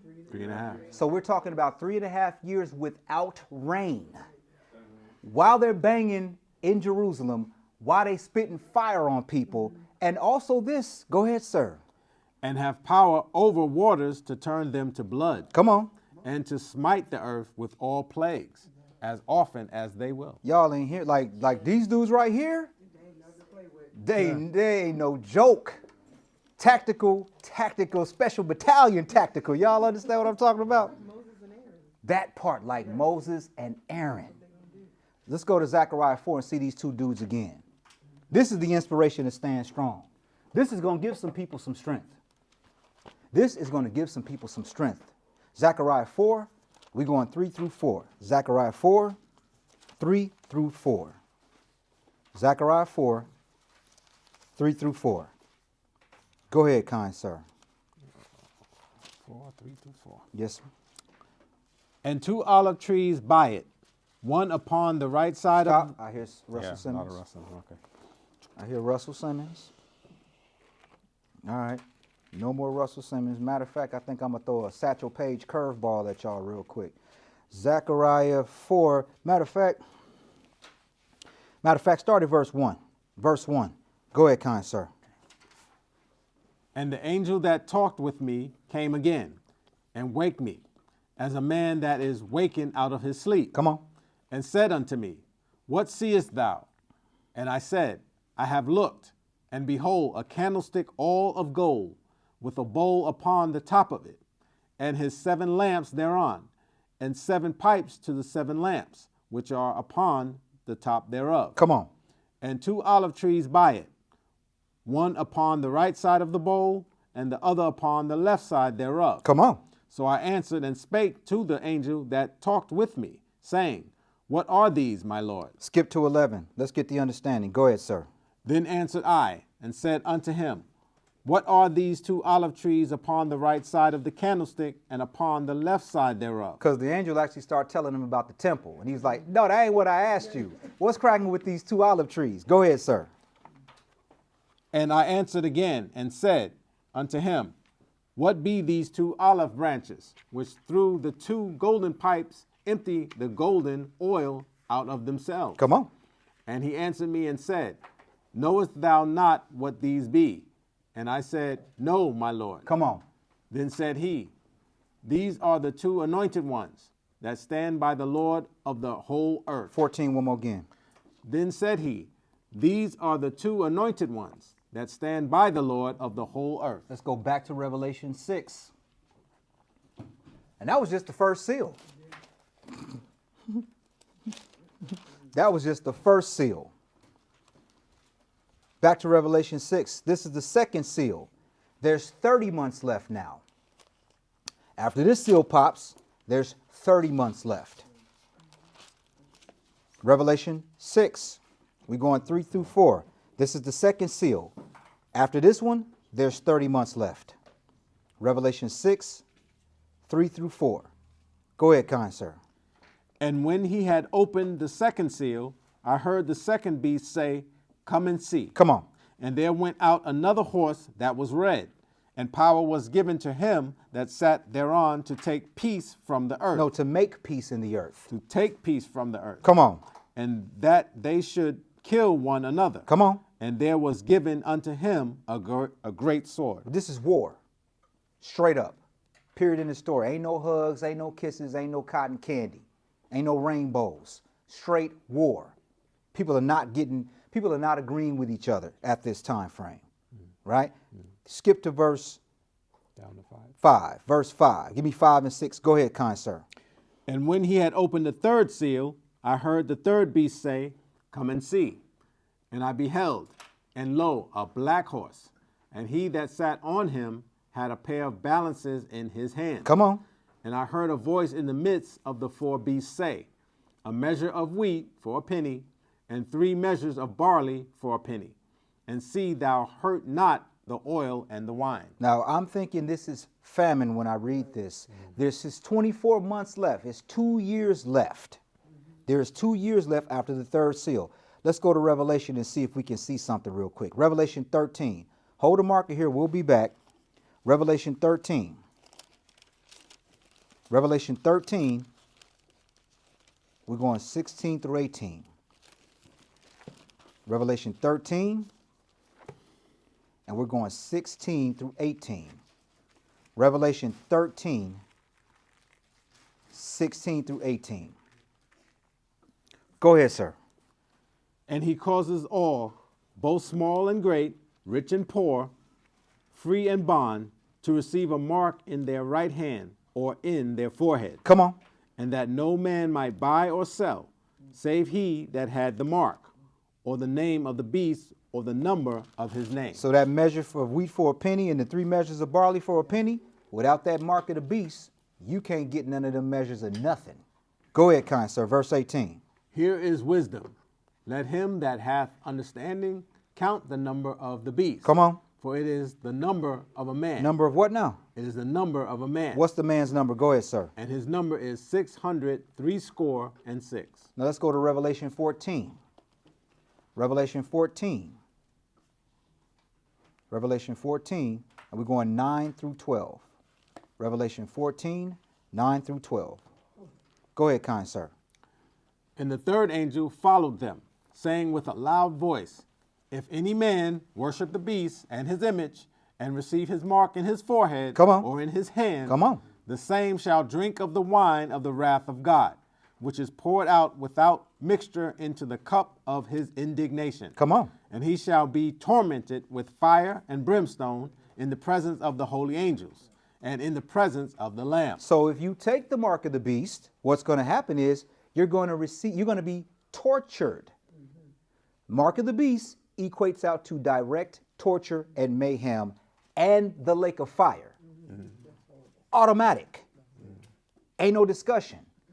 Ain't no, I just took it to feed my kids. Ain't no, they broke my fingers and set my leg on fire and tortured me, God, and I just got tired and I just couldn't. No. Because clearly we're reading in the Bible, if you take it, it's over. Like you automatically, you on the beast and false prophet status by do not pass, no judgment. Toast. Y'all ain't hearing me. Verse 11. Go ahead, kind sir. And the smoke of their torment ascendeth up forever and ever. No, that says they're going to burn up after a while.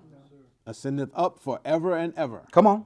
And they have no rest day or night, who worship the beast and his image, and whosoever receiveth the mark of his name. I mean, is that lake of fire direct or what? Direct TV? Y'all understand what I'm talking about? Verse 12. Go ahead, sir. Here is the patience of the saints. The what of the saints? The patience of the saints. Stop. Patience. Enduring. You know what I'm saying? Like, even when you can't see the outcome, even when you don't know it's going to work, it's still trusting in the Lord, having faith. And faith without works is what? Dead. And if you don't see what you're looking for, if you already, like the faith requires you to not see it yet, but know it's going to happen. At the end of the day, I know one thing's for certain. Monday I might not, my job might go away, whatever, my health, who knows? But I know one thing, if I fear God, keep his commandments, and protect my fruits at all costs, I will not wind up in the lake of fire. That, I know that for certain. Verse 12 from the top. One more again, brother. Go ahead. Here is the patience of the saints. Here are they that keep the commandments of God and the faith of Jesus. Back to Revelation 6. This is the fourth seal. It's only 18 months left at this point. There's only 18 months until Christ is on the earth. Y'all ain't hearing me. Revelation 6, we're going 7 through 8. This is the fourth seal. There's 18 months left. Verse 7. Go ahead, sir. And when he had opened the fourth seal, I heard the voice of the fourth beast say, come and see. Come on. And I looked, and behold, a pale horse, and his name that sat on him was Death. Was happy. Was Death. Come on. And hell followed with him. Stop. Now, I don't know if that don't scare you, that scares me. The dude's name on the horse, his name was Death, and hell followed death. Y'all not hearing me. Death and hell. The grave followed my man.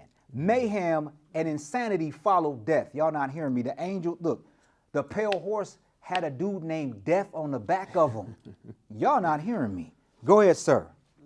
From the top. Come on. And I looked, and behold, a pale horse, and his name that sat on him was Death, and hell followed with him. And power was given unto them over the fourth part of the earth. To do what? To kill with sword and with hunger and with death and with the beasts of the earth. Y'all ain't hearing me. 25%.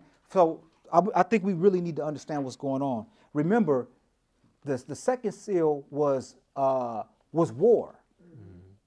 So we already got war going on right now. Mm-hmm. This is a whole new dimension of hell right here. Over that is infecting 25% of the planet Earth. Y'all not hearing me. It's absolutely, inconceivably horrible. Now, mind you, has it rained? Not even. No. So people are thirsty and hungry? already at each other's throats, then you got death and hell coming, and they're going to kill with the sword, with hunger, and with the beast. So the beast is hungry. So you got to watch out. I got to watch out for Jacob, and Jacob got to watch out for the pack of dogs that's looking at him while he's looking at me. Like we in Dallas, right? Y'all not hearing me. Let's go to Jeremiah 25. Absolutely inconceivable how terrible it is. I can't wait for the day of the Lord. What? You can't wait? I can wait. You know, Lord, can we get a little bit more time? Shoot, I'm trying to get it cracking a little bit too. Please. Y'all hear me? Please, I know Sim wanted to wait a little bit more so he can get his wife over here, right?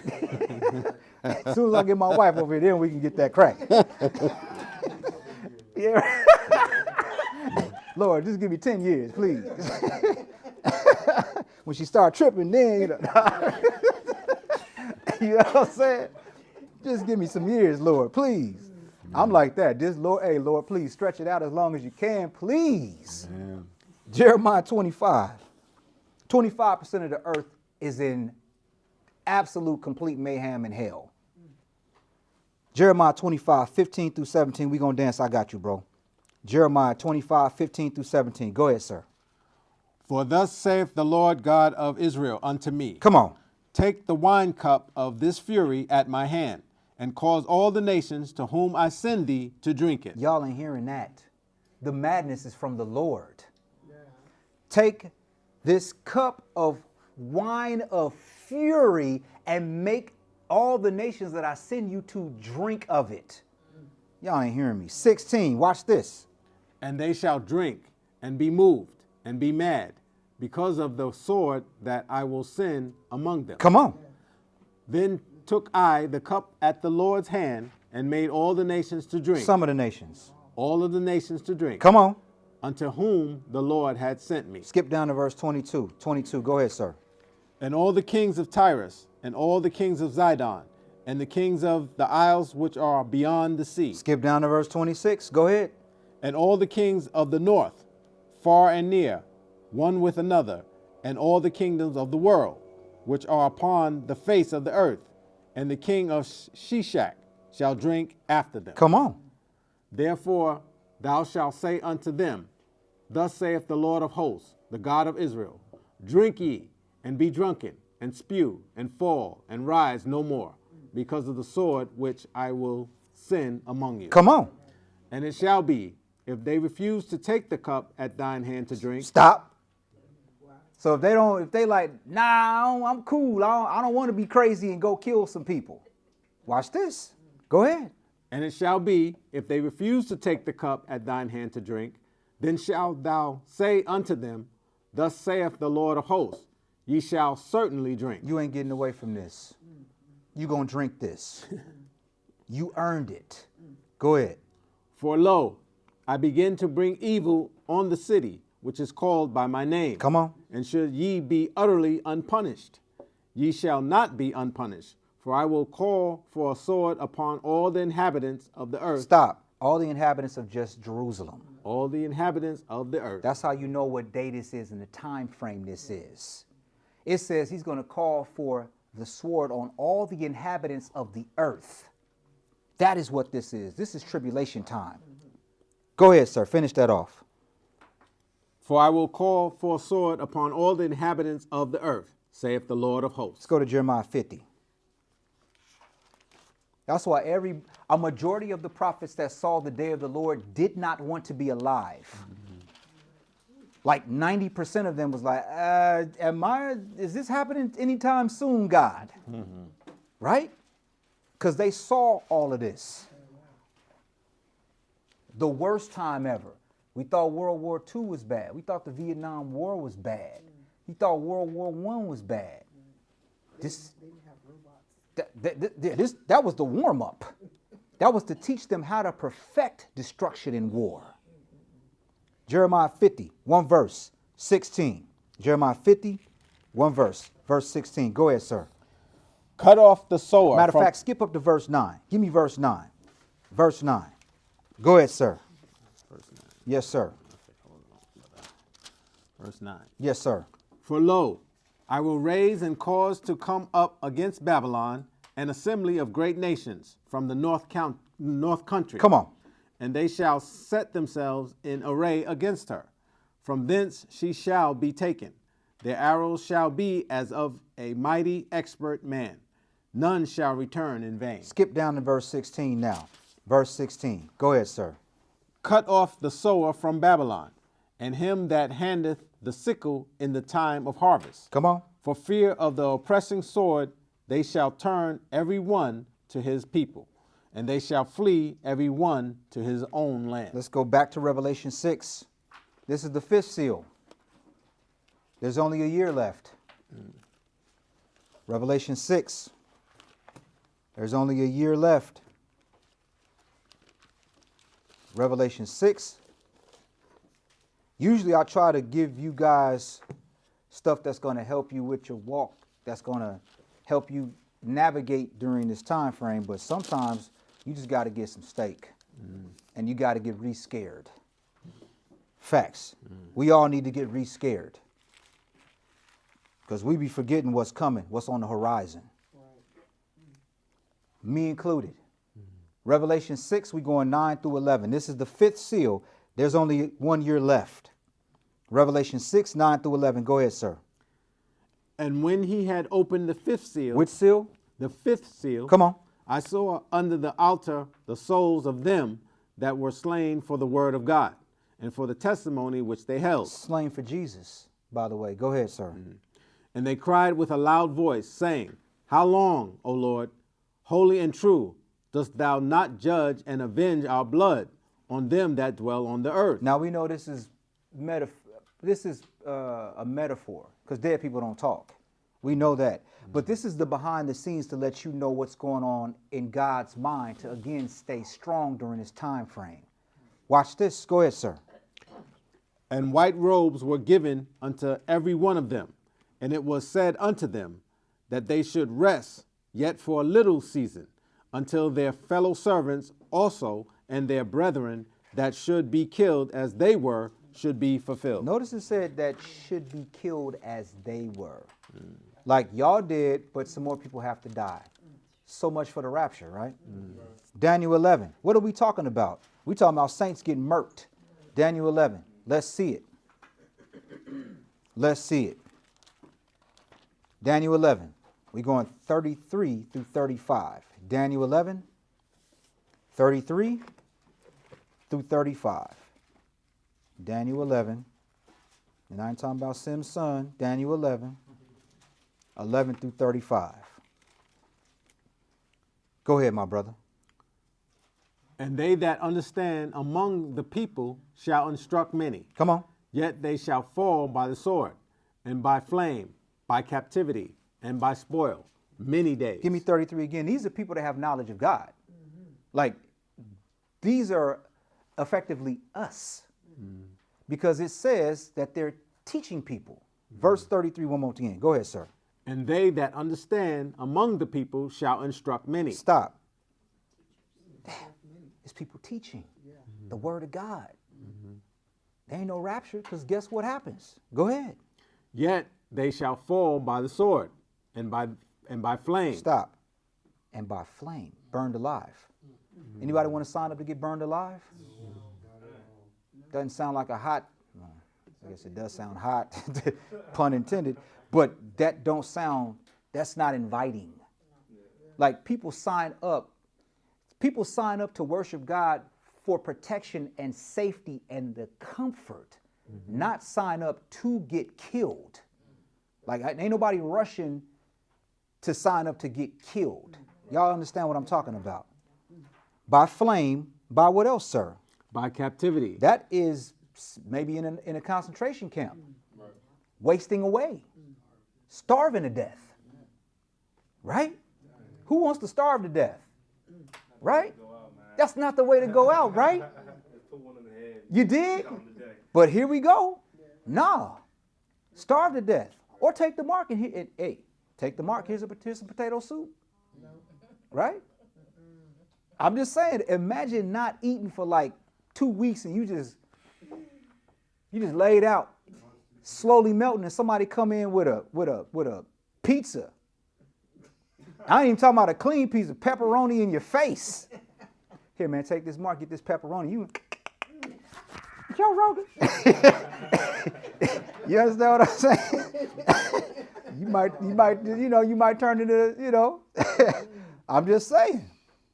But it says, by sword, by flame, by captivity, and by spoil. Many days. Y'all ain't hearing me. This ain't going to be no cakewalk. This ain't going to be over and done. It's going to be, you suffer for your God. And you keep suffering for your God. And you keep suffering for your God. And you keep suffering for your God. And you keep suffering for your God. Until A, you die, or B, Christ comes. That's it. Period in the story. Y'all not hearing me. Who signed up for that? When you got baptized, Jacob, did you think, I'm going to suffer for God? You didn't think that, did you? You just think about them sins getting washed away, right? Right. Let's think about this part right here. Y'all ain't hearing me. Watch this, though. Watch this. Verse 34. Watch this. Go ahead, sir. Now when they shall fall, they shall be hoping with a little help. A lot of help. With a little help. Come on. But many shall cleave to them with flatteries. Many gonna cleave to you with flatteries. Oh, you sure do know this word, Dre. Man, you good. You a servant of the Most High God. You sure are, man. Where you say you live again? Where you say you live again? Yeah, I got this dude named Dre.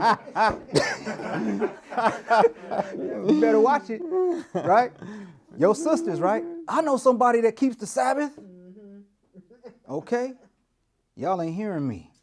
Cleave to them with flatteries. That's why I don't really take compliments. Like, I'll be like, okay, yeah, praise the Lord, whatever. Because at the end of the day, what you trying to do to me? Where's my wallet at? You know what I'm saying? I don't trust that necessarily. Depends on who it's coming from and the intent, but 35, watch this. And some of them of understanding shall fall, to try them. To do what now? To try them. Come on. And to purge, and to make them white, even to the time of the end, because it is yet for a time appointed. In other words, the whole duration of the 3.5 years, servants of God going to be getting mopped up. Ain't going to be no, it's just the first year, the second year. No, it's till the end. Blessed he that make it to the 1,345th day. Y'all ain't hearing Daniel.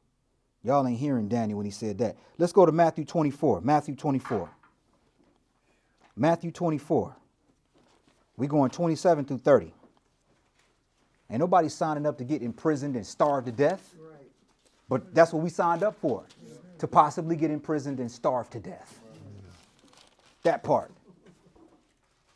That's what we signed up for. To get burned alive. Right. That part, right? That look on Debbie's face. Wait a minute. Burned alive? Right. Matthew 24. Right? That part, homie. That part. Matthew 24, 27 through 30. Go ahead. For as the lightning cometh out of the east, and shineth even until the west, so shall also the coming of the Son of Man be. Come on. For wheresoever the carcass is, there will the eagles be gathered together. Talking about dead bodies, though. Go ahead, sir. Immediately after the tribulation of those days shall the sun be darkened, and the moon shall not give her light, and the stars shall fall from heaven, and the powers of the heavens shall be shaken. This is a time stamp. Give me 29 again. This is a time stamp. Go ahead, sir. Immediately after the tribulation of those days shall the sun be darkened, and the moon shall not give her light, and the stars shall fall from heaven, and the powers of the heavens shall be shaken. Come on. And then shall appear the sign of the Son of Man in heaven. Then shall appear. When all hope is almost lost. In the last 6 months of tribulation is when he appears. In the last 6 months. Go ahead, sir. And then shall all the tribes of the earth mourn, and they shall see the Son of Man coming in the clouds of heaven with power and great glory. Back to Revelation 6. Revelation 6, this is the sixth seal. This is the sixth seal. 6 months left. The last 6 months is when they get to see him. Right? I'm tired. I'm worn out just reading it. Shoot, the flame and the sword and the captivity got me. Revelation 6, this is the sixth seal. There's only 6 months left. Revelation 6, we're going 12 through 17. Revelation 6, 12 through 17. Go ahead, kind sir.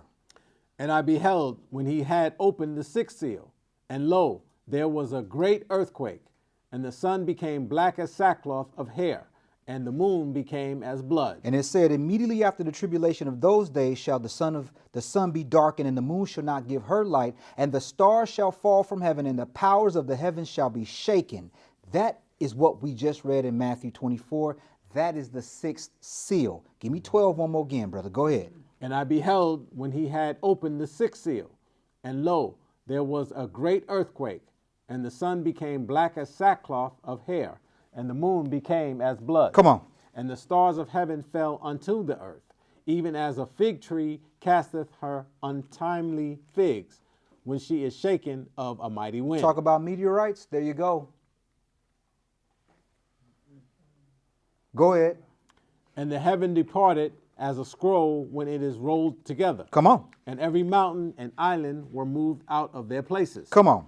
And the kings of the earth, and the great men, and the rich men, and the chief captains, and the mighty men, and every bondman, and every free man, hid themselves in the dens and in the rocks of the mountains. Stop.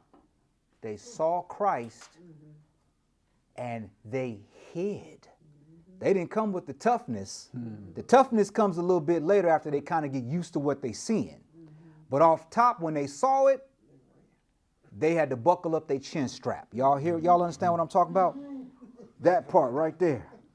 Verse 16, watch this. Go ahead, sir. And said to the mountains and rocks, fall on us, and hide us from the face of him that sitteth on the throne, and from the wrath of the Lamb. Are they asking for death? Yeah. They're asking for death like the prophets that saw this day are asking for death. The people that are there witnessing it in real time are going to ask inanimate objects. They're going to reason with inanimate objects to kill them.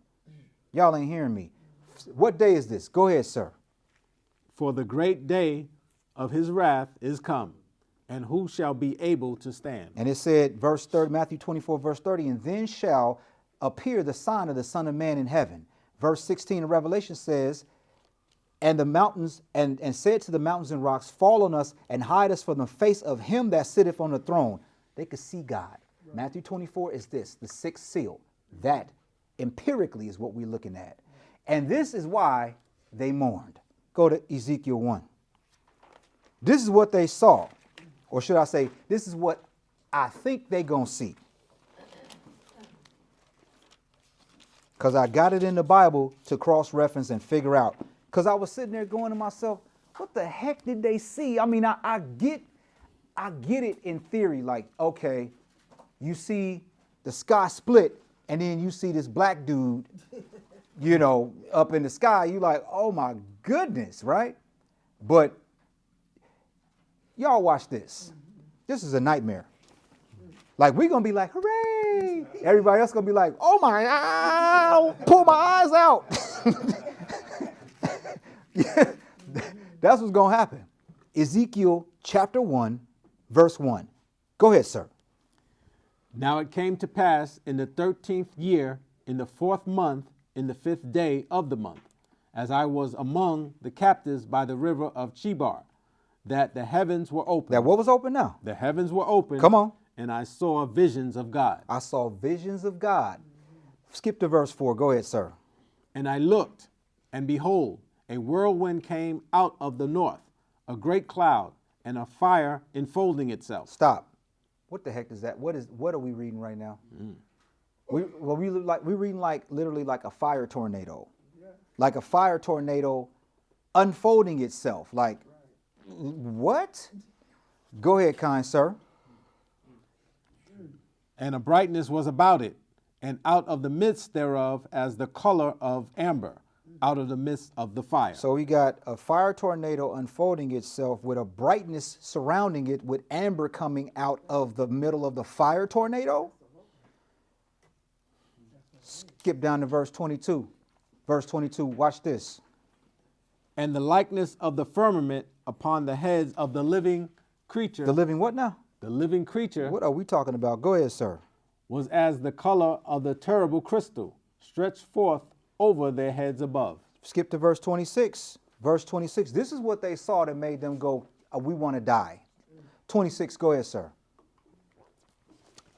And above the firmament that was over their heads was the likeness of a throne, as the appearance of a sapphire stone. And upon the likeness of the throne was the likeness as the appearance of a man above upon it. Who is that man above on the throne with the sapphire color? Who is that? Jesus. Say it louder. Jesus. This is what they seeing. We skip right past the angels with a wheel and a wheel with the eyes on over them. We just hit the fire tornado and got right to God sitting on the throne. This is God's war chariot. This is the war chariot. This is what they're going to look up. I suspect this is what they're going to look up and see something similar to this and be like, okay, I don't even know what to do at this point. I just want to die because I'm terrified. Go ahead, kind sir. 27. And I saw as the color of amber. The color of what? The color of amber. Come on. As the appearance of fire round about within it, from the appearance of his loins even upward, and from the appearance of his loins even downward. Come on. I saw, as it were, the appearance of fire, and it had brightness round about. Just so let's recap. We got the fire going up and down with brightness around him, sitting on a throne. If that ain't enough to make you want to go hide and die, come on now. Verse 28. Go ahead. As the appearance of the bow that is in the cloud in the day of rain. Stop. Sitting on the throne, on fire, coming out of a fire tornado that folds in itself with brightness around the fire tornado with a rainbow over the throne. That's like you got to sit there and be like, it's beautiful and terrifying simultaneously. You understand? Yeah, right. You dig? Don't think it's happenstance that the rainbow was allowed for them to just profligate across the planet. Don't get that twisted. That was the Lord's plan, because when they see this and they see that rainbow over the flaming black dude on the throne with the monsters with the wheel within the wheel, they're gonna be like, because you're gonna have to pause. Like when we see a rainbow, we pause for a second and look at it, right? Because we're drawn to the beauty of it. But it's gonna be like, oh my God, this is so terrible. I can't turn away until it comes time to find them rocks. Y'all tracking with me out there? Isaiah 66. Isaiah 66. We didn't finish, brother. Oh, go ahead, brother. I'm sorry. I'm sorry. I'm sorry. Okay. Go ahead, man. My bad. As the appearance of the bow that is in the cloud in the day of rain. Come on. So was the appearance of the brightness round about. Come on. This was the appearance of the likeness of the glory of the Lord. And when I saw it, I fell upon my face, and I heard a voice of one that spake. Even he fell on his face when he saw it.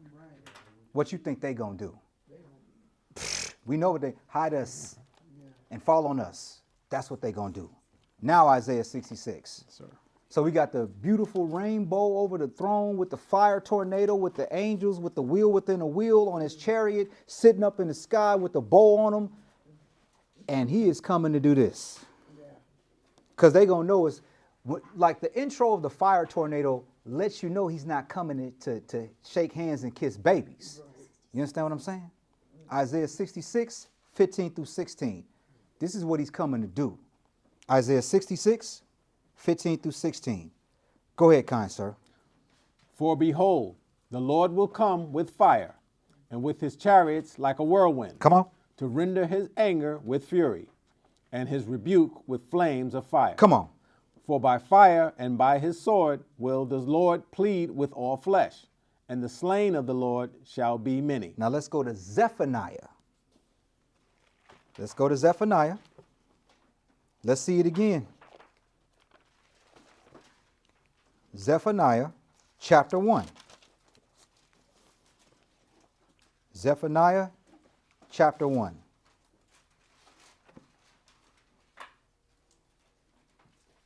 Zephaniah chapter 1.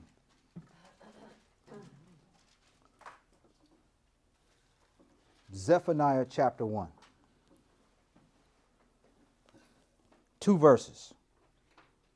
No, 3 verses. Zephaniah chapter 1, 14 through 16. Go ahead, sir. The great day of the Lord is near. It is near, and hasteth greatly. Even the voice of the day of the Lord. The mighty man shall cry there bitterly. That's how we opened up in Jeremiah, remember? Right. Go ahead, sir. That day is a day of wrath. Happiness. A day of wrath. Come on. A day of trouble and distress. A day of wasteness and desolation. A day of darkness and gloominess. A day of clouds and thick darkness. A day of the trumpet. The day of what? The day of the trumpet. Come on. An alarm against the fenced cities and against the high towers. Speaking of trumpets, let's go to Revelation 8.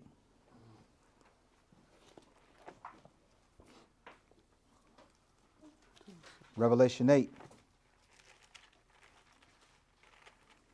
We got to all get reminded what's over the horizon. We got to all get reminded of the suffering. Remember what we signed up for. I didn't sign up to have y'all think I'm something important. I signed up to make it to the kingdom. Mm-hmm. And as a byproduct of me signing up, I'm standing here teaching. Mm-hmm. I signed up to serve God. Mm-hmm. Period. End of story. That's what we all did. And the mission is we got to serve God till we die. Mm-hmm. Not just while things are good, not while things are bad, through everything. Revelation 8, 2 verses. 2, skip to 6. Revelation 8, 2 and 6. It said, in Zephaniah, it said, a day of the trumpet. Let's go. Revelation 8, verse 2, go ahead.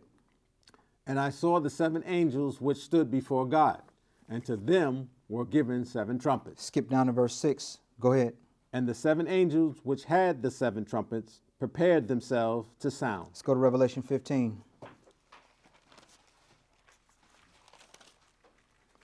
We haven't even dealt with the trumpets and the vials. We just made it past the seals. Mm-hmm. See how, I mean, like, there is a lot that comes with the day of the Lord in tribulation. Sometimes we just gloss over, but when we climb inside of it, it's pandemonium and it's an absolute nightmare. Like it's an absolute nightmare per Zephaniah. Mm-hmm. Revelation 15, verse 1, and we're going to dance. Revelation 15, verse 1. Go ahead, sir.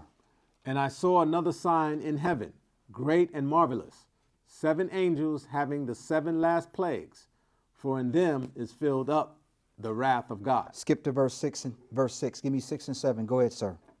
And the 7 angels came out of the temple, having the 7 plagues, clothed in pure and white linen, and having their breasts girded with golden girdles. Come on. And one of the 4 beasts gave unto the 7 angels 7 golden vials, full of the wrath of God, who liveth forever and ever. Let's go to Revelation 16. Last place. 1 verse. Revelation 16, 1 verse. Go ahead. And I heard a great voice out of the temple saying to the 7 angels, go your ways and pour out the vials of the wrath of God upon the earth. To be continued. And I hope y'all got some understanding in Jesus' name.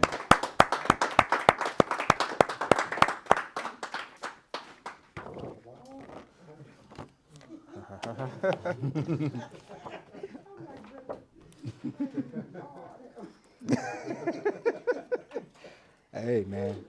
So that's it, right? Okay, Sabbath announcements. We welcome you and hope today's lesson increased your knowledge of the Holy Bible. We have question and answer every Wednesday at 5 p.m. via telephone conference line. The number and access code are located at the top of the lesson, or see the live stream of question and answer at www.thykingdomcome7.com. Come on. If you are interested in being baptized, please place your name on the list at the literature table. Remember to follow the dress code when attending our services. Men should remove all hats and all head coverings during service times. Women should wear a head covering such as a hat or scarf during the service. Women should not wear tight-fitting pants or skirts or revealing clothing. Attire should be modest according to the Bible. If your child becomes restless during the Bible lesson, we encourage you to remove your child from the room until he or she has settled. Your tithes and offerings are always appreciated. Please place your tithes and offerings in an offering envelope and deposit it in the offering box. Your cooperation is greatly appreciated. Again, thank you for coming, and we hope to see you on the next Sabbath. Peace. Peace. Q&A at